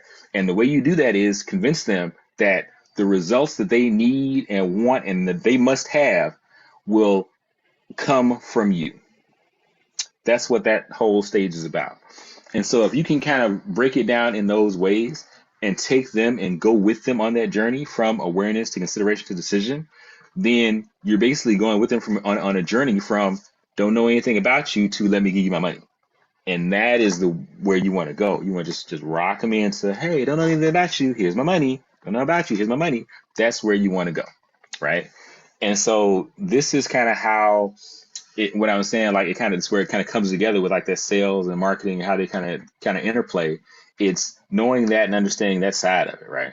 And so this is really where that whole, and I'm assuming you guys did this before already. We kind of did your customer personas. We did the customer experience, the customer journey kind of thing. This is why that's so important, right? And this is why for literally everybody, you can go into all detail you want. You can say someone named Inez, and you have a little picture and talk about them, where they're from, and whatever else, and talk about where are they now, like what do they need at any point, like they need knowledge, they need a plan, they need results. And what are the questions? Like really actually answer, like, it may seem crazy talking to yourself, but no, talk to yourself and answer the questions. Like, what kind of questions would they ask me if they need knowledge? What kind of questions will they ask me if they need a plan? What kind of questions they ask if they need results? And if you can match that up to something you got or can produce, like, okay, for people who need these questions, I can give them a free video or article or something that can answer that question for them without me doing it. You're already halfway home. If they need a plan, I can write them out a plan. Here's a plan for you right now to how you can pay me your money. Got that. If they need results, bam, here's your estimate. Here's your quote. Here's your like get it to them the best way you can as soon as possible, right? And that's your job. And if you can do that, that is how you get your customers, literally how you create them, right? You literally create your customers by getting them from being someone who's not your customer and in the aware about you, someone who is your customer because they bought something from you. That's what that journey looks like. A great example, one of I think my favorite examples I've seen is like what Microsoft does, and this is their customer lifecycle marketing, right? And if you think about their model, even before now, before they had like 360 whatever else, they do the same things kind of over and over again, but they continuously have this like revolving thing of going through this customer journey every time to get more and more stuff. So they start you with just you need knowledge. You'll see a commercial, social media, a cold call, cold email about all the stuff that makes Microsoft cool and why you can use it, how it can help you in your business or your life or the cool app they got, right? And so they either want to like renew and get you to buy the newest version of Microsoft or upgrade to Windows 11 or whatever else, and they're just giving you knowledge about it and why it's cool and why you need it. And then once you have that knowledge, they're going to basically either get you to go from already having, say, Windows 10 and going to Windows 11, or they're going to advocate for you to like get on to Windows. Forget the Macs, come back to Windows. Look at this, look it out. And they're giving you knowledge about all the reasons why it's so cool and why you need what Microsoft has, whether they're devices or systems, whatever it is. And then from there, once you have that knowledge about it, then it's like, okay, they got some knowledge. Now let's give them a plan, right? Let's show them how they can, let's help them explore all the cool things, all these Surface laptops and Surface devices. Let's help them explore like all the software and Power BI and all the things they can show. Like, let's show them that. And let's create all these tools they can evaluate. Microsoft, you go to their site, you can download all kind of Excel sheets, whatever. They'll just help you evaluate what's better and why it's cool and all these free templates for whatever that you want to write, business plans, to resume or whatever. They give it to you, right? Because they want you to have a plan for how you can use their stuff to do the stuff you want to do. They're giving you their plans. That's why they have websites and all these inbound marketings and all these campaigns and stuff to get you to know why what they got fits with what you may think you need. And then once you know, like when you hear, like, hey man, I need some results. I got to have this stuff. I got to make this pitch deck. I got a pitch deck due next week. I need Microsoft. I got to have these meetings. I need Teams. I got to have like, when they know that for sure, man, it's on and popping. Because then they're going to be like, here's how you purchase. Click a button, make it easy. They're going to give you all the stuff and walk you directly to, here's why Surface is better than Mac. Here's why you need it versus when you don't. Here's why it's best for your business. And they're going to, if you got that one thing, oh, you already got the Surface laptop. Here's why you need the mouse. Here's why you need the other monitor. Here's why you need this. They're going to expand and get more and more, right? And then once they get you on all that stuff, so thank you so much for getting that Surface laptop and Surface mouse and Surface pen. You need some software to go with that Surface because it does so many cool things. Why don't you look at this? Do you need knowledge about the new stuff that it can work with your Surface? Let me give you some knowledge. Let me advocate for why you need more. And they're going to take the whole thing over again. You need one of these for your business. And it's like a never ending shop. And so this is killer. If you can make this for your business, you're going to do well. Like, period, point blank, right? Just figure out how to like keep them going on this, you know, I don't know if you noticed, but like, it don't stop. It don't stop. I just keep going and going around. Like, yeah, that's what they want. This is like, if you ever been to like these theme parks and stuff, there's a reason, you know, especially being in Florida, when you drive, it's so easy to like drive onto Disney's campus, but so hard to drive out. Or there's a reason why, like, outside of every ride you get off of, they happen to let out into a gift shop. That's not accidental. They try to take you on a ride. They want you to go in and ride and come back and buy. Go in and ride and come back and buy. Go in, same thing. And so you can do that for your business. You're gonna be pretty awesome. Varsha had a question. A one-stop shop and people love convenience. Yeah, that's it. People lazy, right? So you make it easy for them. They love that. And that's what they will try to do every time. So the less what they call friction, the easier you can make it for people to like, you know, separate from their money and give it to you, the more they'll want to give you their money, right? One of my favorite memes is this one from the show called Futurama, where the little guy, the lead character's like, shut up and take my money. Just shut up and take my money. That's like your goal as a business person, is you want folks who like just love yourself so much they're like, stop. And sometimes, just my 2 cents piece of advice at business time, sometimes you need to just shut up and take the money. Right? Because sometimes you can talk yourself out of a contract or a business as quick as you can talk yourself into one, but that's a whole other conversation. So, all right. Finally, I think that's kind of the main point I want to see. I did want to give you guys like a tangible like thing or activity that you could use or do, just kind of see what some of this stuff looks like in real time. And I'll give you copies of this as well. Let's talk about a real like kind of marketing campaign, right? That anybody can kind of use and kind of how it works. What are the key components and how would you do this? So if you were right now going to create a marketing campaign for whatever your business is, digital marketing campaign, some have, but just a marketing campaign. If it was me, here's how I would do it. I would look at it in terms of like a hierarchy, like what are the main things you need, right? One thing you'll need is marketing content. What are you going to talk about? What's there, right? What will it be? What's going to be the content of your stuff? What's the timeline? Do you want this marketing campaign by tomorrow? Or do you want it by next month or by early next year, right? Talking to the guy today, he got marketing stuff we're planning out for the Olympics in 2024. You know, so sometimes it's how far out you have to look, but like, what is your timeline? And understanding that is going to dictate a lot of what you will and can and can't do. What are the assets, right? And I'm going to say it's shared and principally whatever else.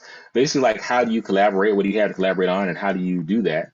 And that comes into play because it's going to make a difference in terms of what your team looks like, right? If you have assets you can collaborate and share on, that may look that may be able to have a very different team than if you only have assets you only got on your computer at your house, you know? And then foundationally, right? What's your budget? How much do you have for that team you want to create for that marketing campaign? Or do you have nothing? Or do you have some? Or is your budget not so much in cash dollars, but in time or sweat equity or something else? Or relationships? I don't know. And just to kind of, we're going to talk through a little bit of how that looks like, right? I think I'm doing okay on time. Yeah, should be good. So, all right. So this is like a marketing campaign launch plan, right? And so if you have, and this is for like a written media content approach. When I say written media content, that could be a blog, it can be some website stuff, it can be, you know, a bunch of different stuff, but you have written media content that you want to use to launch or describe or talk about your event or product dropping or whatever it is, right?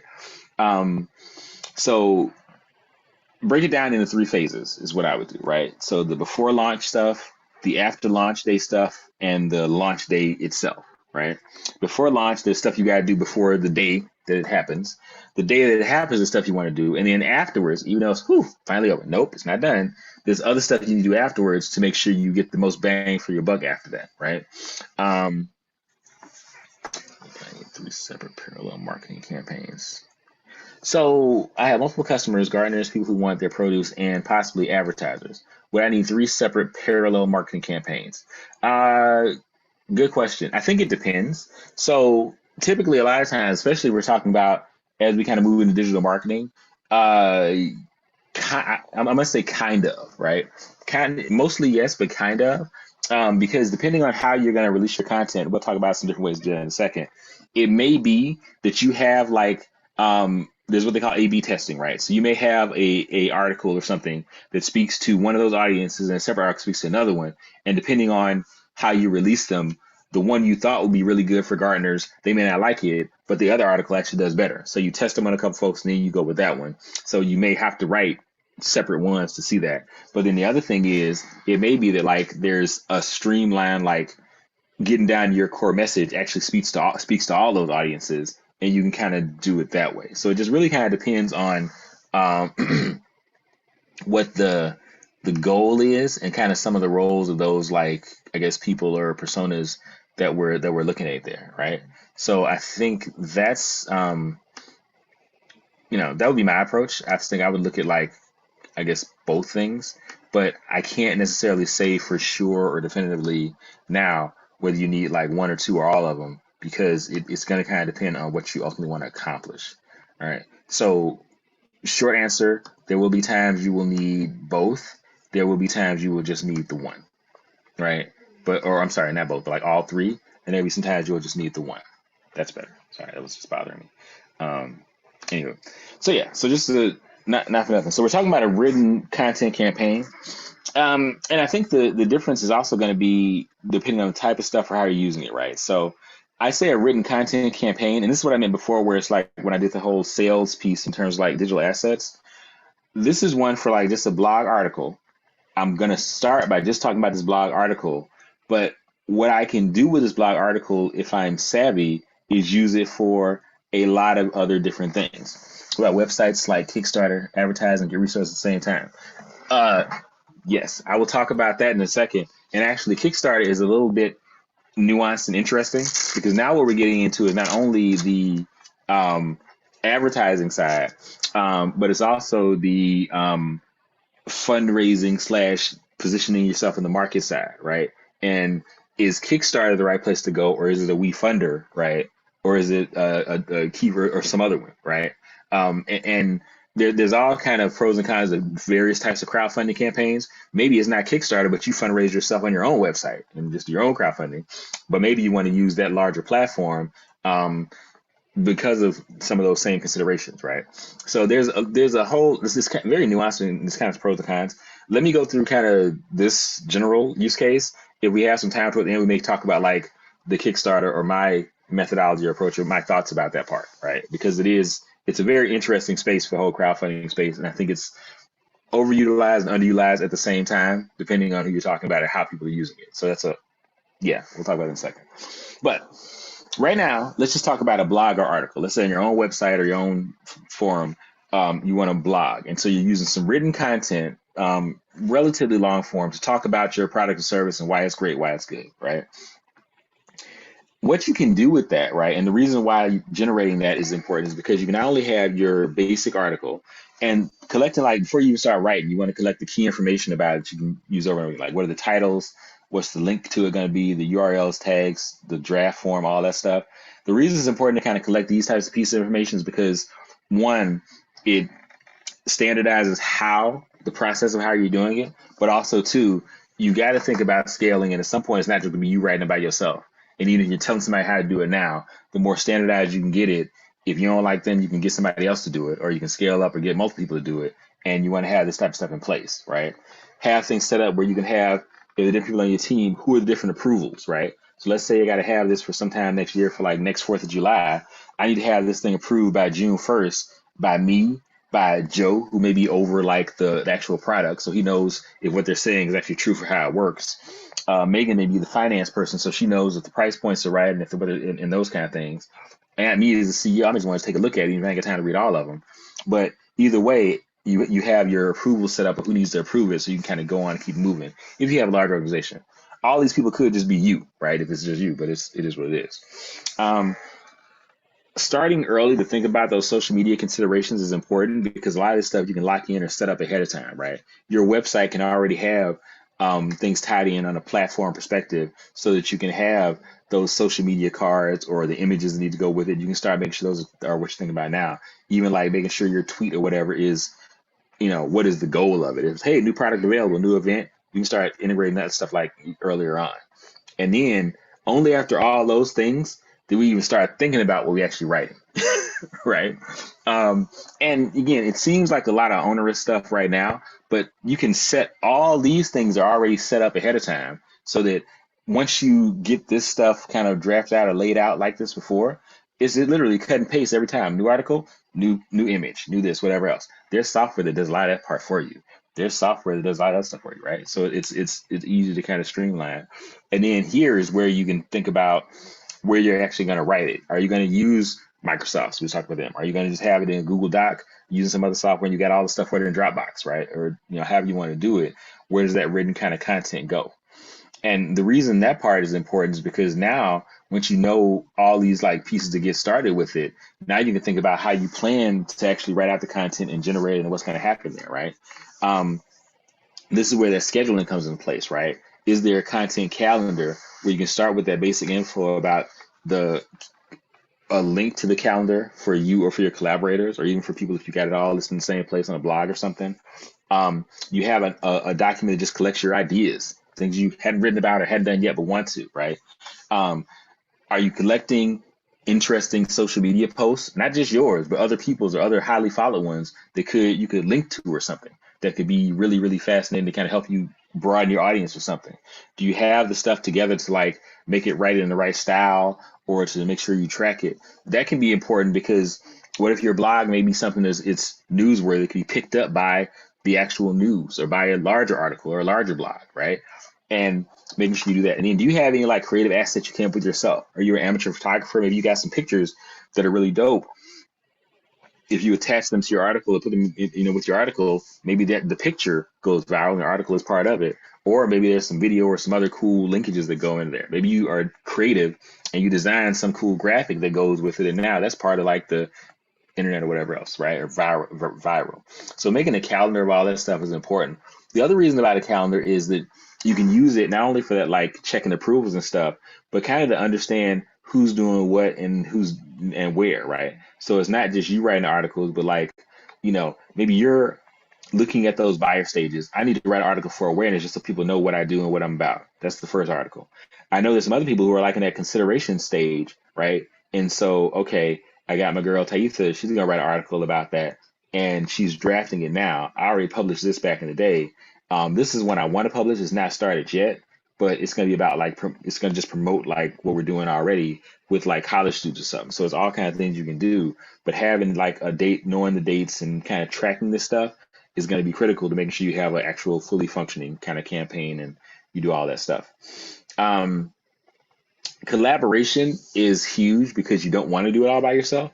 So having some method to go to make sure that you can share not only what you're doing, but what other people are doing on your behalf will help you tremendously. So like having that Dropbox location or a Google Drive or Box or some other kind of software where all your stuff can go into and people can work asynchronously with you where it's like, hey, I got a homeboy in Australia and we on totally different time zones, but he can write this stuff for me and by next week I'll have it. Even if he does all this stuff late in the day, that's fine too.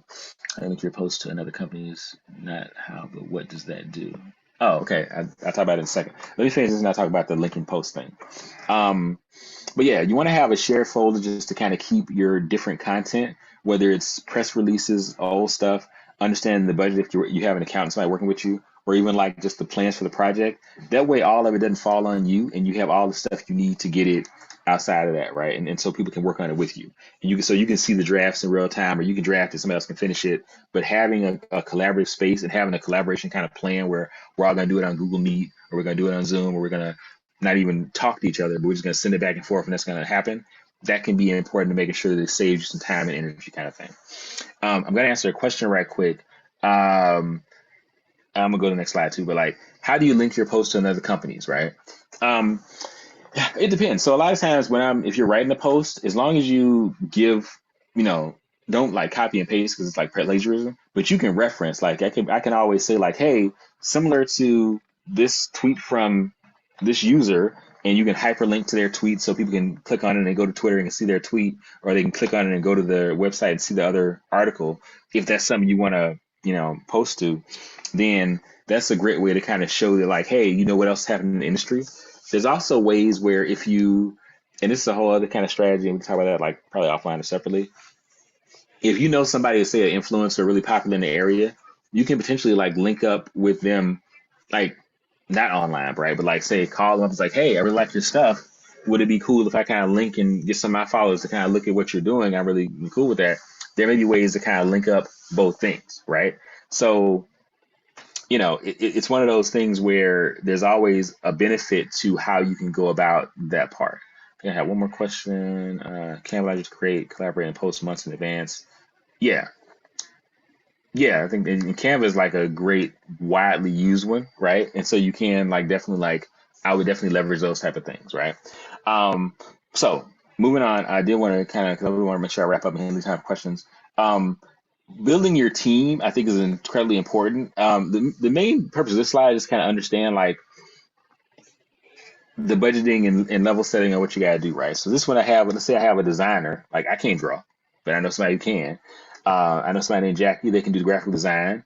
They're available on Tuesday and Thursday and in the evening. So that's when the evenings they can do work. If I want to meet with them, I can do it on Tuesday, Thursday. They're busy all the rest of the time. Knowing this can be important because I can do whatever I got to do and I can just plan to make sure I can meet up with them on these times to either do live stuff or to when I need them to work. Maybe we have an agreement where I don't necessarily have money to pay them, but we can barter. So I'm really dope with setting up websites and all the technical stuff. And maybe it's like, hey, it would cost $1,000 for you to buy this website or for me to do it if you paid me, but I need $1,000 worth of graphic design stuff done. Maybe we make a trade. I do your website, you do my graphic design, we hook it up, and we're cool. Or if I got cash, I may just be like, hey, Tom, I need you to do my search engine optimization and do some data analysis for me. I know where you can do it. I'm going to pay you $100 an hour because I got it like that. And that's what we do, right? And so regardless of where you're at in your business, you can still find a way to make what needs to happen. And I think this slides us directly into, the budget piece, right? Tracking and making sure you got the money to do what you got to do. Checking and double checking and making sure that you use your time and energy to do what you have to do the right way, right? And then just kind of checking these things and making sure that you have all the stuff you need to get the best, return on investment and get the best outcomes, right? So do you know what your KPIs, key performance indicators? How do you know if you did a good job with your marketing, right? That's measuring sales, that's measuring time, that's measuring all this stuff, right? The spend types, right? Are you spending on digital ads, search, paid stuff? Are you spending money to buy video? Are you spending money on a consultant like me who will tell you whether you're doing a good job or bad job? Are you spending on tools? All those are valid purchases. Which one do you need the most? Some of that's trial and error, some of it's just research, right? And then understand the different types of campaign, right? There's a social media campaign where you're actually doing that. There's an email campaign where you got a long list of emails, you send it out. And there's a viral campaign. And this is a planned viral campaign because yes, you can create a plan to make your video, your thing go viral. Sometimes it works, sometimes it don't, but you can definitely plan it out if you know what you're doing. So it's just one of those things where you just have to kind of take the time and do those things, but they kind of do all fit together, right? So that's actually the end of the presentation. I kind of rushed toward the end because I want to get there. I still see your questions, and so we can still talk about it a little bit. I do want to end with this, right? At the end of the day, if you don't know anything else, know your business inside and out, right? And especially the inside, like know who you are, what you do, and how you can do it best. If you can answer those questions well, a lot of the other stuff you can figure out, right? But if you are faulty on any of those, that's going to be problems down the road. So I highly recommend you get those right. And I'll leave it with this quote, which is one of my favorites, and just how to think about what you're doing and just think about you, right? By Pablo Picasso, right? Famous painter, artist extraordinaire. And this is a quote. He said, "When I was a child, my mother said to me, if you become a soldier, you'll be a general. If you become a monk, you'll end up as the Pope. Instead, I became a painter and wound up as Picasso." Drop the mic. I just think that's dope. I think it's a really dope quote. And I think that I would love for all of you to see yourselves as that. It's not about my business, your business, how you do whatever else. It's about how can you be the best you that you can be, and how can you be the dopest that you can be to do the dopest stuff with your business that you want to do. So with that, I will end it. It's time for questions, and I got 10 minutes. Boom. I actually did that. Okay, on the time. Awesome. Questions. I know you asked some good ones while we were going along the way, but anyone else has some additional questions? Would you be sharing the presentation? Yeah, I'll get that to you. I had to change some slides at the last minute. That's the only reason I didn't do it before, but I will share that. The other thing too, and I'll leave this there because I actually have some decent, there's some tips. So some of the stuff like there's like a marketing budget planner and some different tools that I have gathered together myself. I think some of them I made, whatever else. I'm definitely sharing that. Matter of fact, some of those I can probably go ahead and just before we get out of here, I I think can I put some of shared those some in of the this chat like already. now. Yeah. Pruitt, I think some of these have already been shared with them. It's on their Okay. under resources on their course site. Okay, cool. So I will not do that then. Awesome. Sorry, prisoner. Okay, well, you got it. So yeah, other questions? I just built the chat, but yeah, Canva, whatever else. If I I could have a ask, quick question. go for it. Sorry, go ahead, Tisha. No, you're you good. haven't asked anything yet. You go first. All right, quick thing.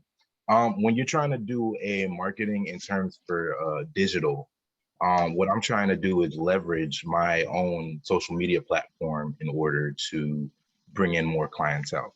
Okay. I've been taking part in viral activities that will help to bring more people into my channel, but I don't know how to necessarily introduce my personal content into what I am currently doing. I just want to know, do you have any tips in regards to that? Should I just put it out there and hope for the best, or is there a way to lead into that? I think it depends. So one short answer, yes. Right. I think it depends on how, because depending on like how closely related they are, right? So like if you're doing like, I got friends, this is like, um, just for example, right? I got a friend, she has like a book on relationships, right? She's like a relationship guru kind of expert, right? So she has a book on like relationships and spice into marriage, all that kind of stuff, whatever else. She's also like an educator, right? And so she does like tutoring and this kind of stuff, whatever else. Those two things don't seem that too related. So it's like it would be kind of weird to like, hey, here's my tutoring stuff, whatever else. Also, here's a book on relationships. If we talk about tutoring like high school students, right? But it would also be kind of weird to be like, hey, doing it the other way. So it's like if she gets a lot of traction on one thing, how does she transition and pivot and showcase the other? It's two ways, right? One is like do a little bit more work, right? So as you're getting these posts on your social media, are you also like, getting them to complete surveys or finding out other stuff about them or sending them like websites where they can kind of like, hey, what other things might you be interested in? Are you interested in finding out about, relationship building or team building or personal relationships or, personal health, right? Are you, so you can find out that way and then specifically say market via email or some other channel to those people.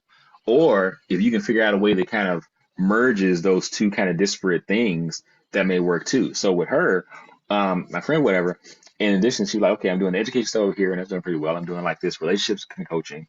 And really it comes down to like life coaching, right? So in personal and human development, right? So what she kind of transitions to is talking about like how not only can I, talk about education, technology education from both high school to old, whatever else, so like STEM education, all that, but I can also talk about like, better in improving relationships with your business relationships, your personal relationships, your relationship, all that stuff, because it's all part of like life coaching and education and whatever. So she kind of encompass all of them and talk about all the options. And by doing that, now any of those audiences she can bring in by talking about, hey, would you like to know more about, coaching, or being coached in like life or in business or in relationships, whatever.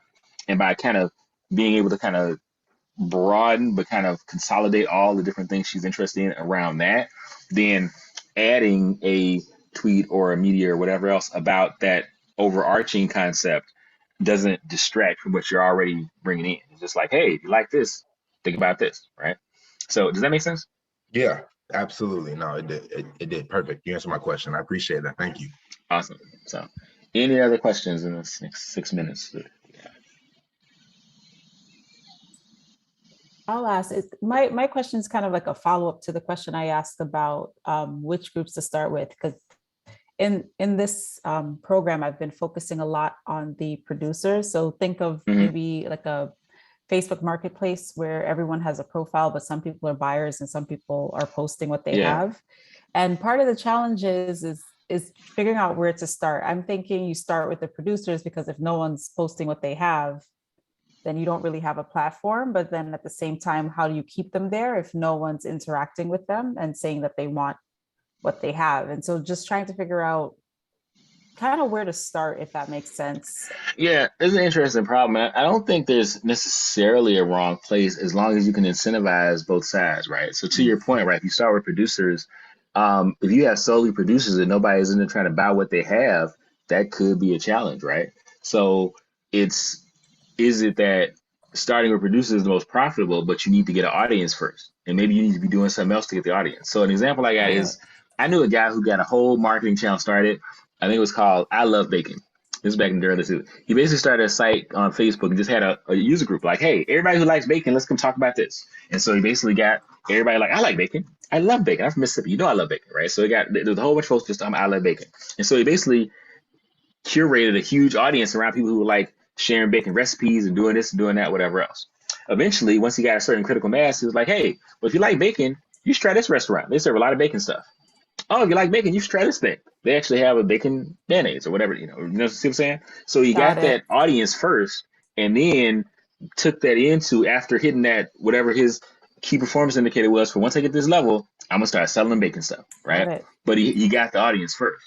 So if you can figure out how to pivot your thing in terms of like, maybe the producer's still important, but like get the audience first and just get them there, even if it's not directly talking about your product or something, but just get them having fun talking about the stuff they want or need. Maybe that's a way, right? And there are other models beyond that. If you get the audience just talking about what they need, that can be research you can sell to producers outside of what you're doing.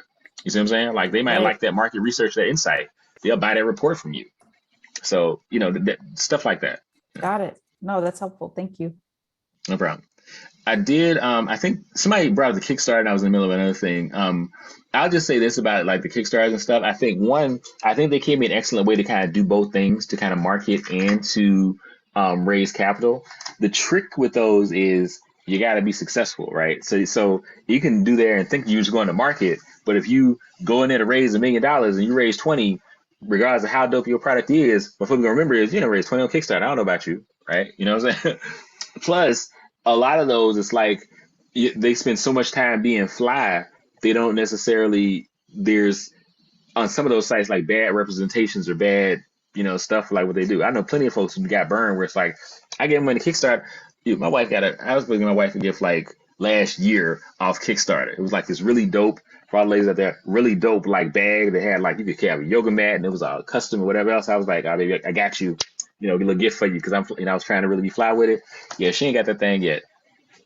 You know, this was her birthday like last year. So it was a Kickstarter thing. I was like, yes, anybody got this, baby? You're going to be a new hotness. It's going to be you. It's like better than the Yeezys, baby. I should have got her some damn Yeezys and just got her shit. But it's like, yeah, it still ain't here. They say it's any day now, right? But it's Kickstarter, right? So now I'm in my feelings about Kickstarter. And then there's other stories like that, right? But there are other sites where you don't have that. And I'm not saying that's going to be the case every time in your particular product. That won't necessarily suffer from that or that reputation bias, but just understand what you're getting into when you sign up for that. And sometimes there can be the added pressure of too much success, because that's what really happened to this company. Like I don't even think they were like bad people or bad stuff. They just had, I think, overwhelming amount. They were like 1,000% over what they had tried to like raise, and it was like, oh crap, we got so many orders. They basically grew way too much and too big for their britches, and it was like what they thought they could do and what they could give in the time frame they thought they could do it wound up being different. And I don't think they were realistic enough with themselves or their customers about what they could really do after they hit those numbers they weren't ready for. So just take that into account when you look at the Kickstarter. There's actually a whole other talk there is about like how to do that successfully, how to do that, but that's a whole thing unto itself. So just keep that in mind when you're thinking crowdfunding as a advertisement. You probably honestly to advertise and get to a certain point first before you use that as your main thing, quite honestly. But great question though. Last minute, anything else? I want to make sure I'm conscious of time, but I'm around. And anybody doesn't reach out to me, why do they have my contact and stuff? And I'm on LinkedIn, so just holler at me. LinkedIn's probably the best way because I answer that every once in a while. All righty. Thank you, Dr. Pruitt, for your time. Class, don't hang up yet. You know, because Monday was a holiday, we'll go a little bit longer. I just want to kind of get you guys your assignment on what you'll be doing next. Thank you so much, Anderson, for all the great information and helping us kind of getting going on he covered a gamut of topics, sales, marketing, and these are all things. If you feel like it's drinking from a fire hydrant, Dr. Pruitt's goal was to basically kind of give you the compass of starting a business is no small feat, right? And so we kind of spend a lot of time in the weeds of what is it you're actually doing. but you'll notice a lot of the things he talked about builds off of what we have been working on, right?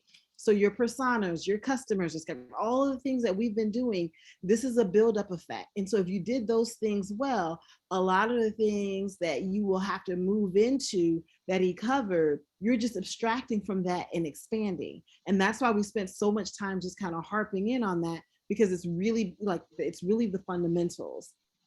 So thank you again, Anderson. Your slides will be distributed to the students, and they'll have your contact information if they need to reach out. But thanks for your time. Absolutely. You guys have a good one. You too. Bye. All right, guys. That was interesting. That was a lot of information. How do you feel?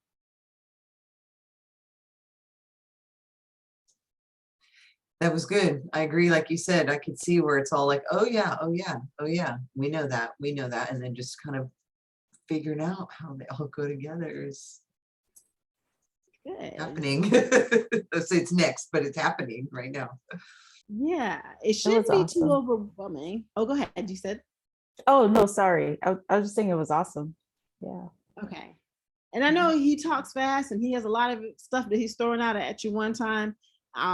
And that's why you'll have the recordings, you have the slides to review this. And I hope you guys are taking advantage of those type of resources that you can kind of go through it. So yeah, I hear you, Varsha. It can kind of come off as a little overwhelming. And you kind of think, man, we've done so much work in these 8 weeks, 10 weeks. But then he kind of paints a picture of how much more work you have to do. And it's like, whoo, that's a lot, right? But like you said, you don't have to do it all yourself. There's tools, resources, partners, and you don't all have to do it overnight, right? And these are the things when we started off, remember the very first class, we spent some time talking about what's your plan? What's your plans for 3 months, 6 months? These are the things that you can kind of think about that plan. How can I build? So this is at the stage of your business, you're double dutching. You're building your product, you're building your business, you're building your audience, you're building all these different pieces, but they all don't happen overnight. I can't tell you how many times when we do our planning at the beginning, people like in 6 months, I'm going to have 500 customers and so, like 20,000 products and all this other stuff. And they realize it's just going to take them 6 months to even get their marketing strategy right, to like even get in front of their customers. And then remember, he talked about the stages of marketing. Like you have to get their attention, then get them hooked, and then sell them the product. Like all of those pieces take time. And this is useful because a lot of people get defeated because they set unrealistic goals and be like, this wasn't for me, I'm not good at this. And that's not true. You set yourself up from the very beginning with goals that just were not feasible for you. And so by having this understanding of the big picture of what's ahead, then you know how to like take it in small chunks. For 3 months, I'm going to focus on these pieces. The next 3 months, I'm going to focus on these pieces. Understanding all these things are happening in my life and I only have X amount of time to work on my business per week, then you can be very realistic on your progress, right? And you can see those small wins and you don't feel like you're not making progress, but you're focused on the progress and gains you're hoping to see, right? All right, enough of the lecture. You've heard enough lecturing for tonight. So I just want to talk you through kind of your next, and feel free to pop in if you have questions in terms of what we are doing. So I had showed this slide before. So prototypes have different stages. We had low fidelity or high fidelity prototypes, right? So we've gone through our prototypes where we started off with our storyboards, and we had our pictures, then we had our functional storyboards. Each one of them served a very different purpose in the prototype process, where you were to test each one of them with your audience, get feedback, test the next version, get feedback. The last one we did that you guys submitted videos, that was a functional prototype. Your main goal there was to test the functionality. So when people press a button, what were they expecting to see or do, right? What were the things that they were looking for? And so I heard a lot of the feedback where you guys were saying people said it was good or they liked it or it was innovative. But what I was really looking for was the feedback was, did their expectation match the steps that they had coming along? So when you say click a button, did the next thing happen the way they expected? Or were there moments where they sat there like, that's interesting, right? That's the functional test. You want to be able to see, Does the functionality that you have, the way you envision it and the way it lays out, matches your user expectation? Remember, we gave the conversation last time we were talking about a lot of transactional displays mimic ATMs, right? So the ones in the stores, because we have an expectation, right? That green enter buttons to the bottom right. My keypad is going to be organized very similar to my mobile phone device, right? And so 1, 2, 3, 4, 5, 6, right? All these things model the user's expectation, right? And so when you design something, you have to keep in mind, what is the user expecting? So when they're here, they want to be able to get back to the homepage.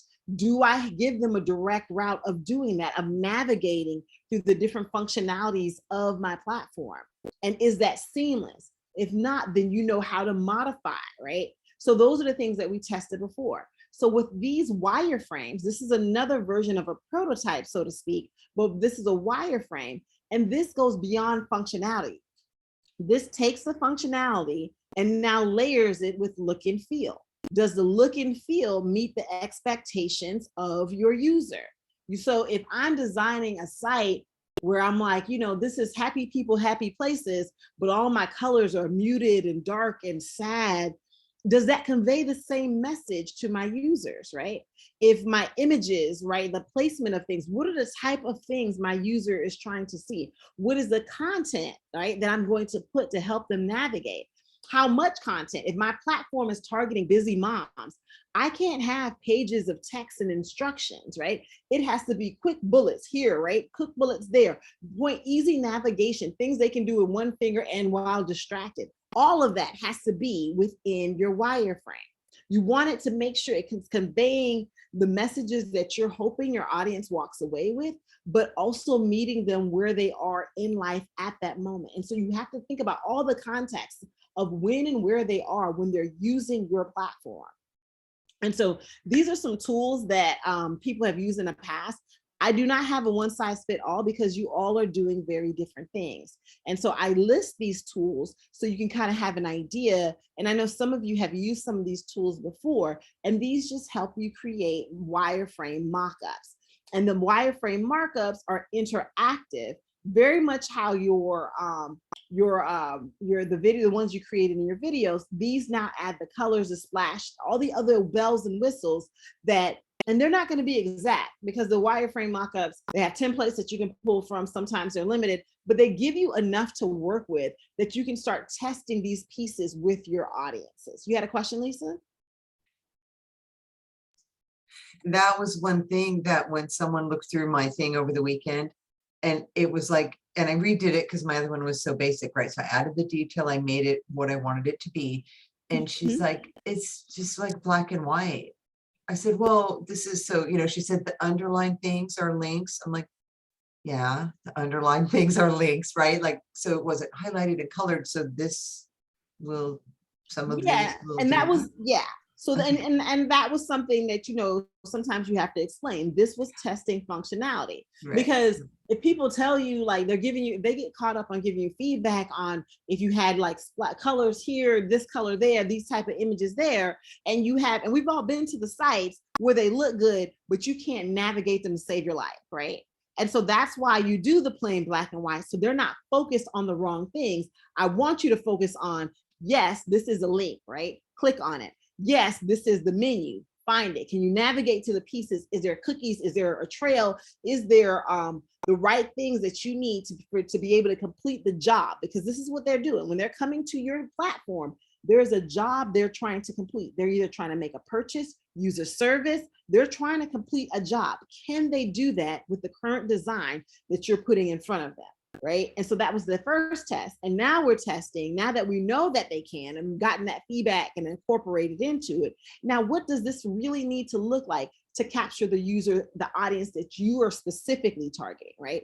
If you're targeting artists, does this need to be artsy? If you're targeting elderly, does this need to have large fonts and large letters? All these type of things are some of the nitpick things that makes it, you know, allows users to distinguish you from them, distinguish you from your competitors, right? And so these are some of the things that sometimes people are like, well, the functionality is great, it doesn't matter what it looks like. People are people, right? we like both. We want functionality, and I kind of like something that looks good too, right? And so not to say one trumps the other. Honestly, I think functionality, I'm an engineer by heart, so functionality is always gold to me, right? I want it to work, right? I love phones and all the fancy gadgets and all the things my phone can do, but struggling to make a phone call on my phone infuriates me beyond definition. Like, my phone can take the best pictures and it can do all these cool things, but I can't connect to like the tower to make a phone call to save my life. It's just like the most frustrating thing. Like, you cannot do the basic thing that you were said you were going to deliver on, but you take great pictures. Awesome, thank you, right? And that's fine if that's what I signed up for. But I wanted a phone to be a phone, right? And so so you got to think about your users. What's more important to them, right? Is it aesthetics? Is it functionality? Is it the job they're trying to get done? And then you have to be able to prioritize accordingly to that user. So what we're going to do is kind of look through some of these prototypes. Now, for some of you, you are doing, some of you guys are doing, sorry, lost my train of thought in typing. Some of you all are doing mobile apps, and some of you are doing web platforms. So some of the tools that I mentioned, they are good for both, or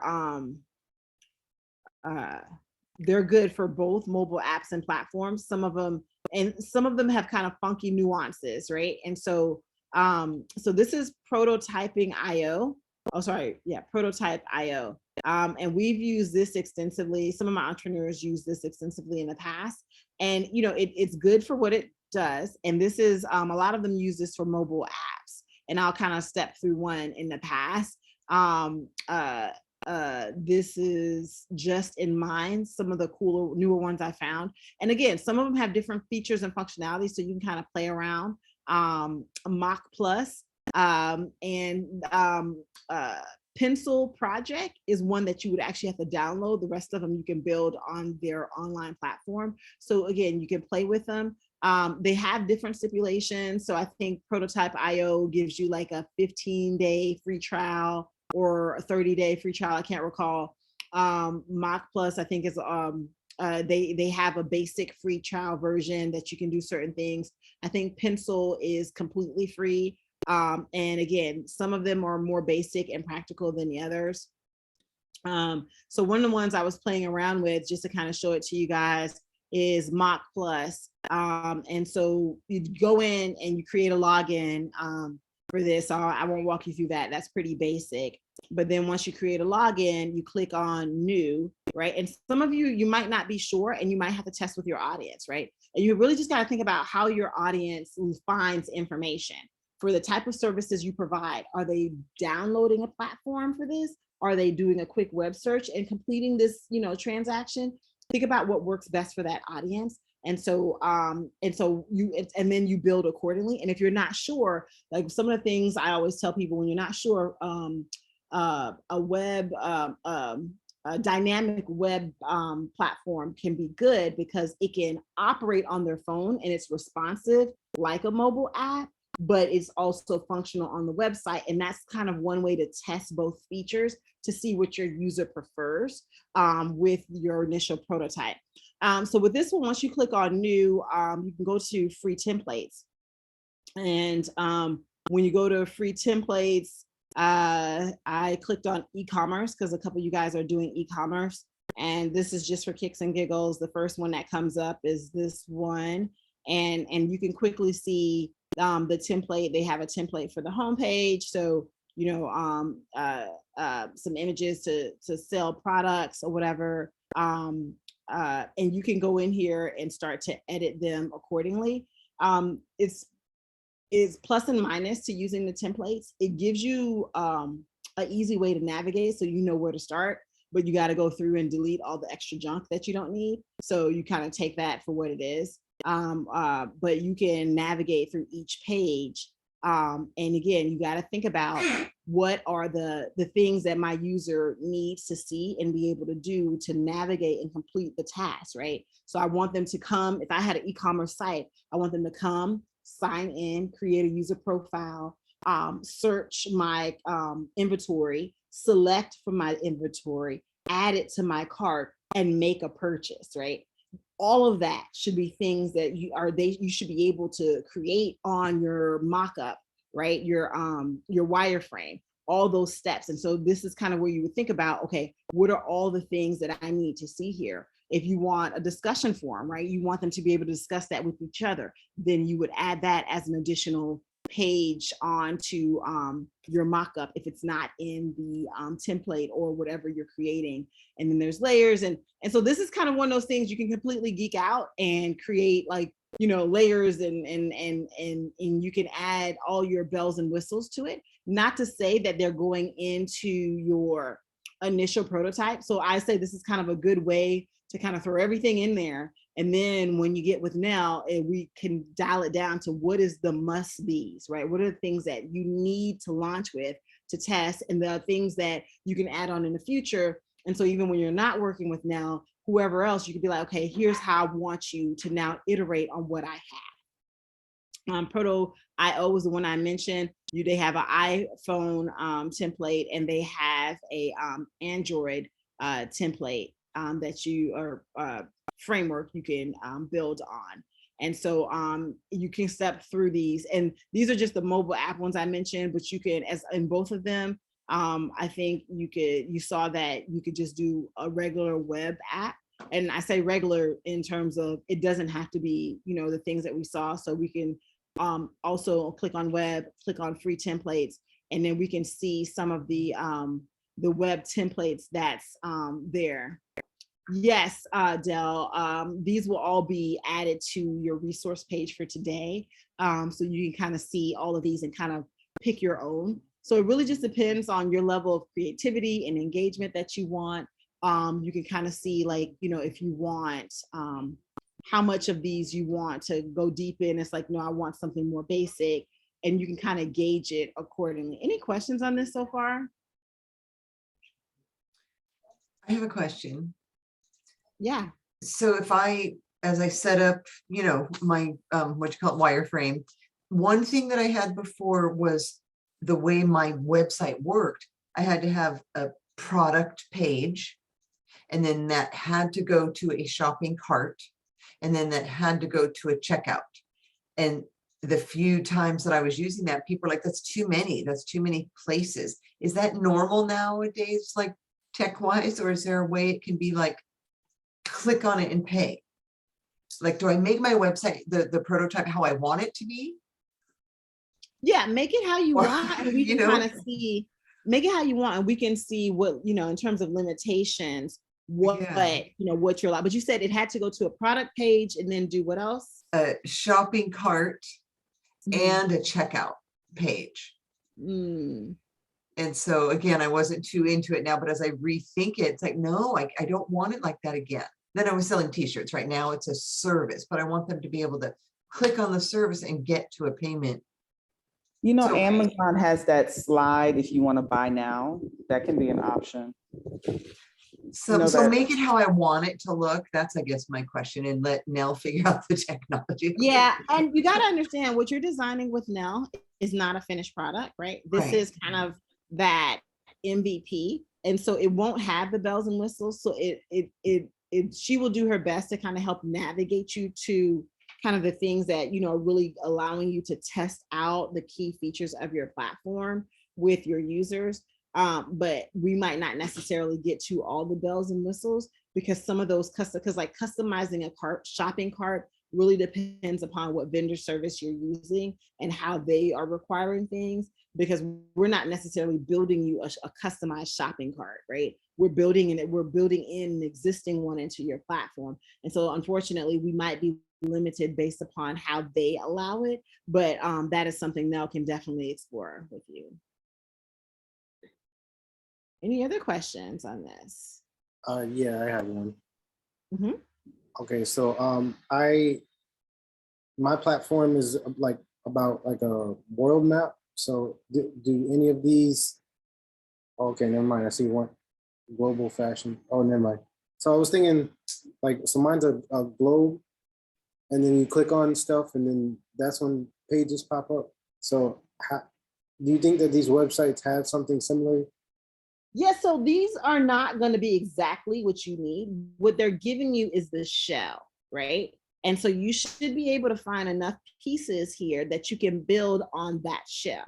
And so the shell will like, because it might not specifically have the details of what you need, but you can put in like pictures or other pieces where you give the, give the essence of what you're trying to do, if that makes sense, right? And so you're saying you need a global map, then and that we can kind of talk about what that means, but like you should be able to leverage enough out of the templates that you can kind of build those pieces, and you should be able to, and a lot of them allows enough customization that you can add in the pieces that are not there to make it better fit your needs. Does that answer your question, Chris? Yes. Okay. Any other questions?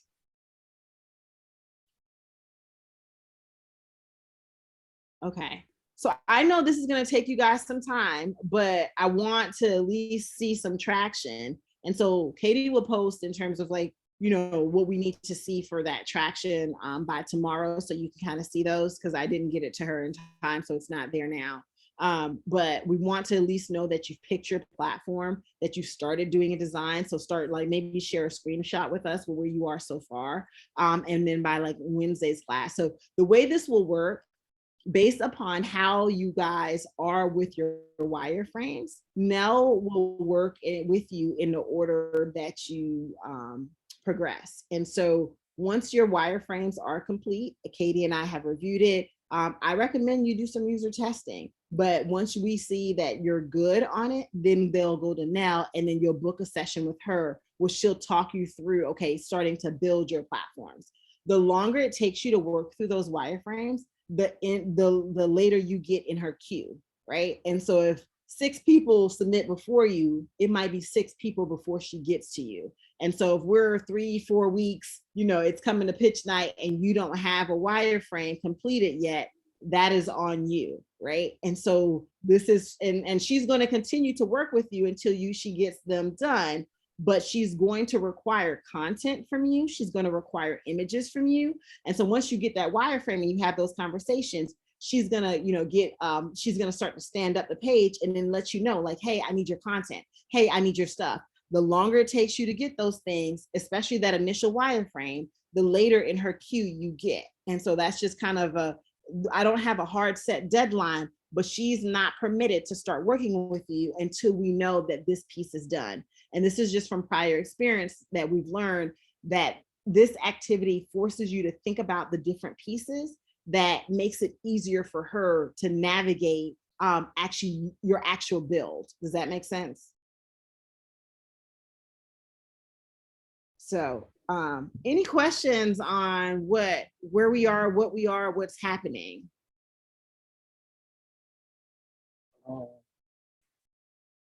All righty, so you guys can get started on your wireframe. Monday, I'm going to ask you for another we'll talk about some stuff on Monday, and we'll have another iteration of your business model canvases due based off of some stuff that you've learned.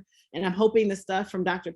Pruitt, if you already like from some of the stuff he said, feel like you have some tools to update your business model canvas, please send those on a regular basis. So we want to see the iterations of your business model canvas. So just because I'm not like, making it a solid, hey, this is the assignment, please continue to send iterative versions of your business model canvas. Every time you learn something new, every time you test something that affects your business model canvas, we want to see that in there.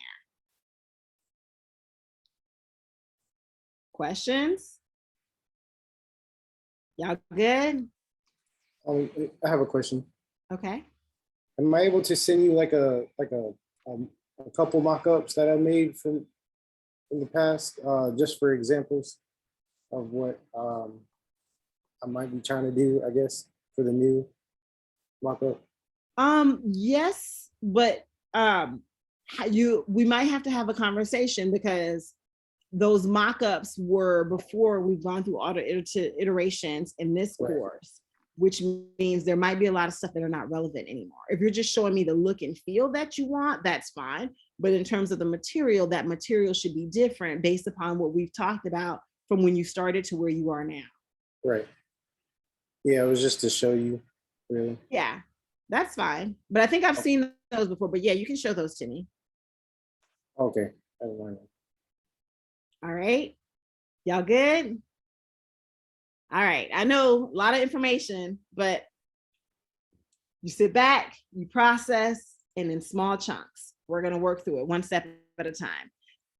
Y'all have a wonderful evening, and I will see you all Monday. Be safe. Thank you, Wanda. Thank you so much. You're Yes, very thank welcome. you. Very welcome. Marnisha, I see your question. We could let's talk about that, Marnisha. Let's see if there's anything that we can do in terms of the things that you're trying to do that we can add on to that. Or if you're good with it, then we can talk about that too. Okay, thank you. You're very welcome. Y'all have a good night.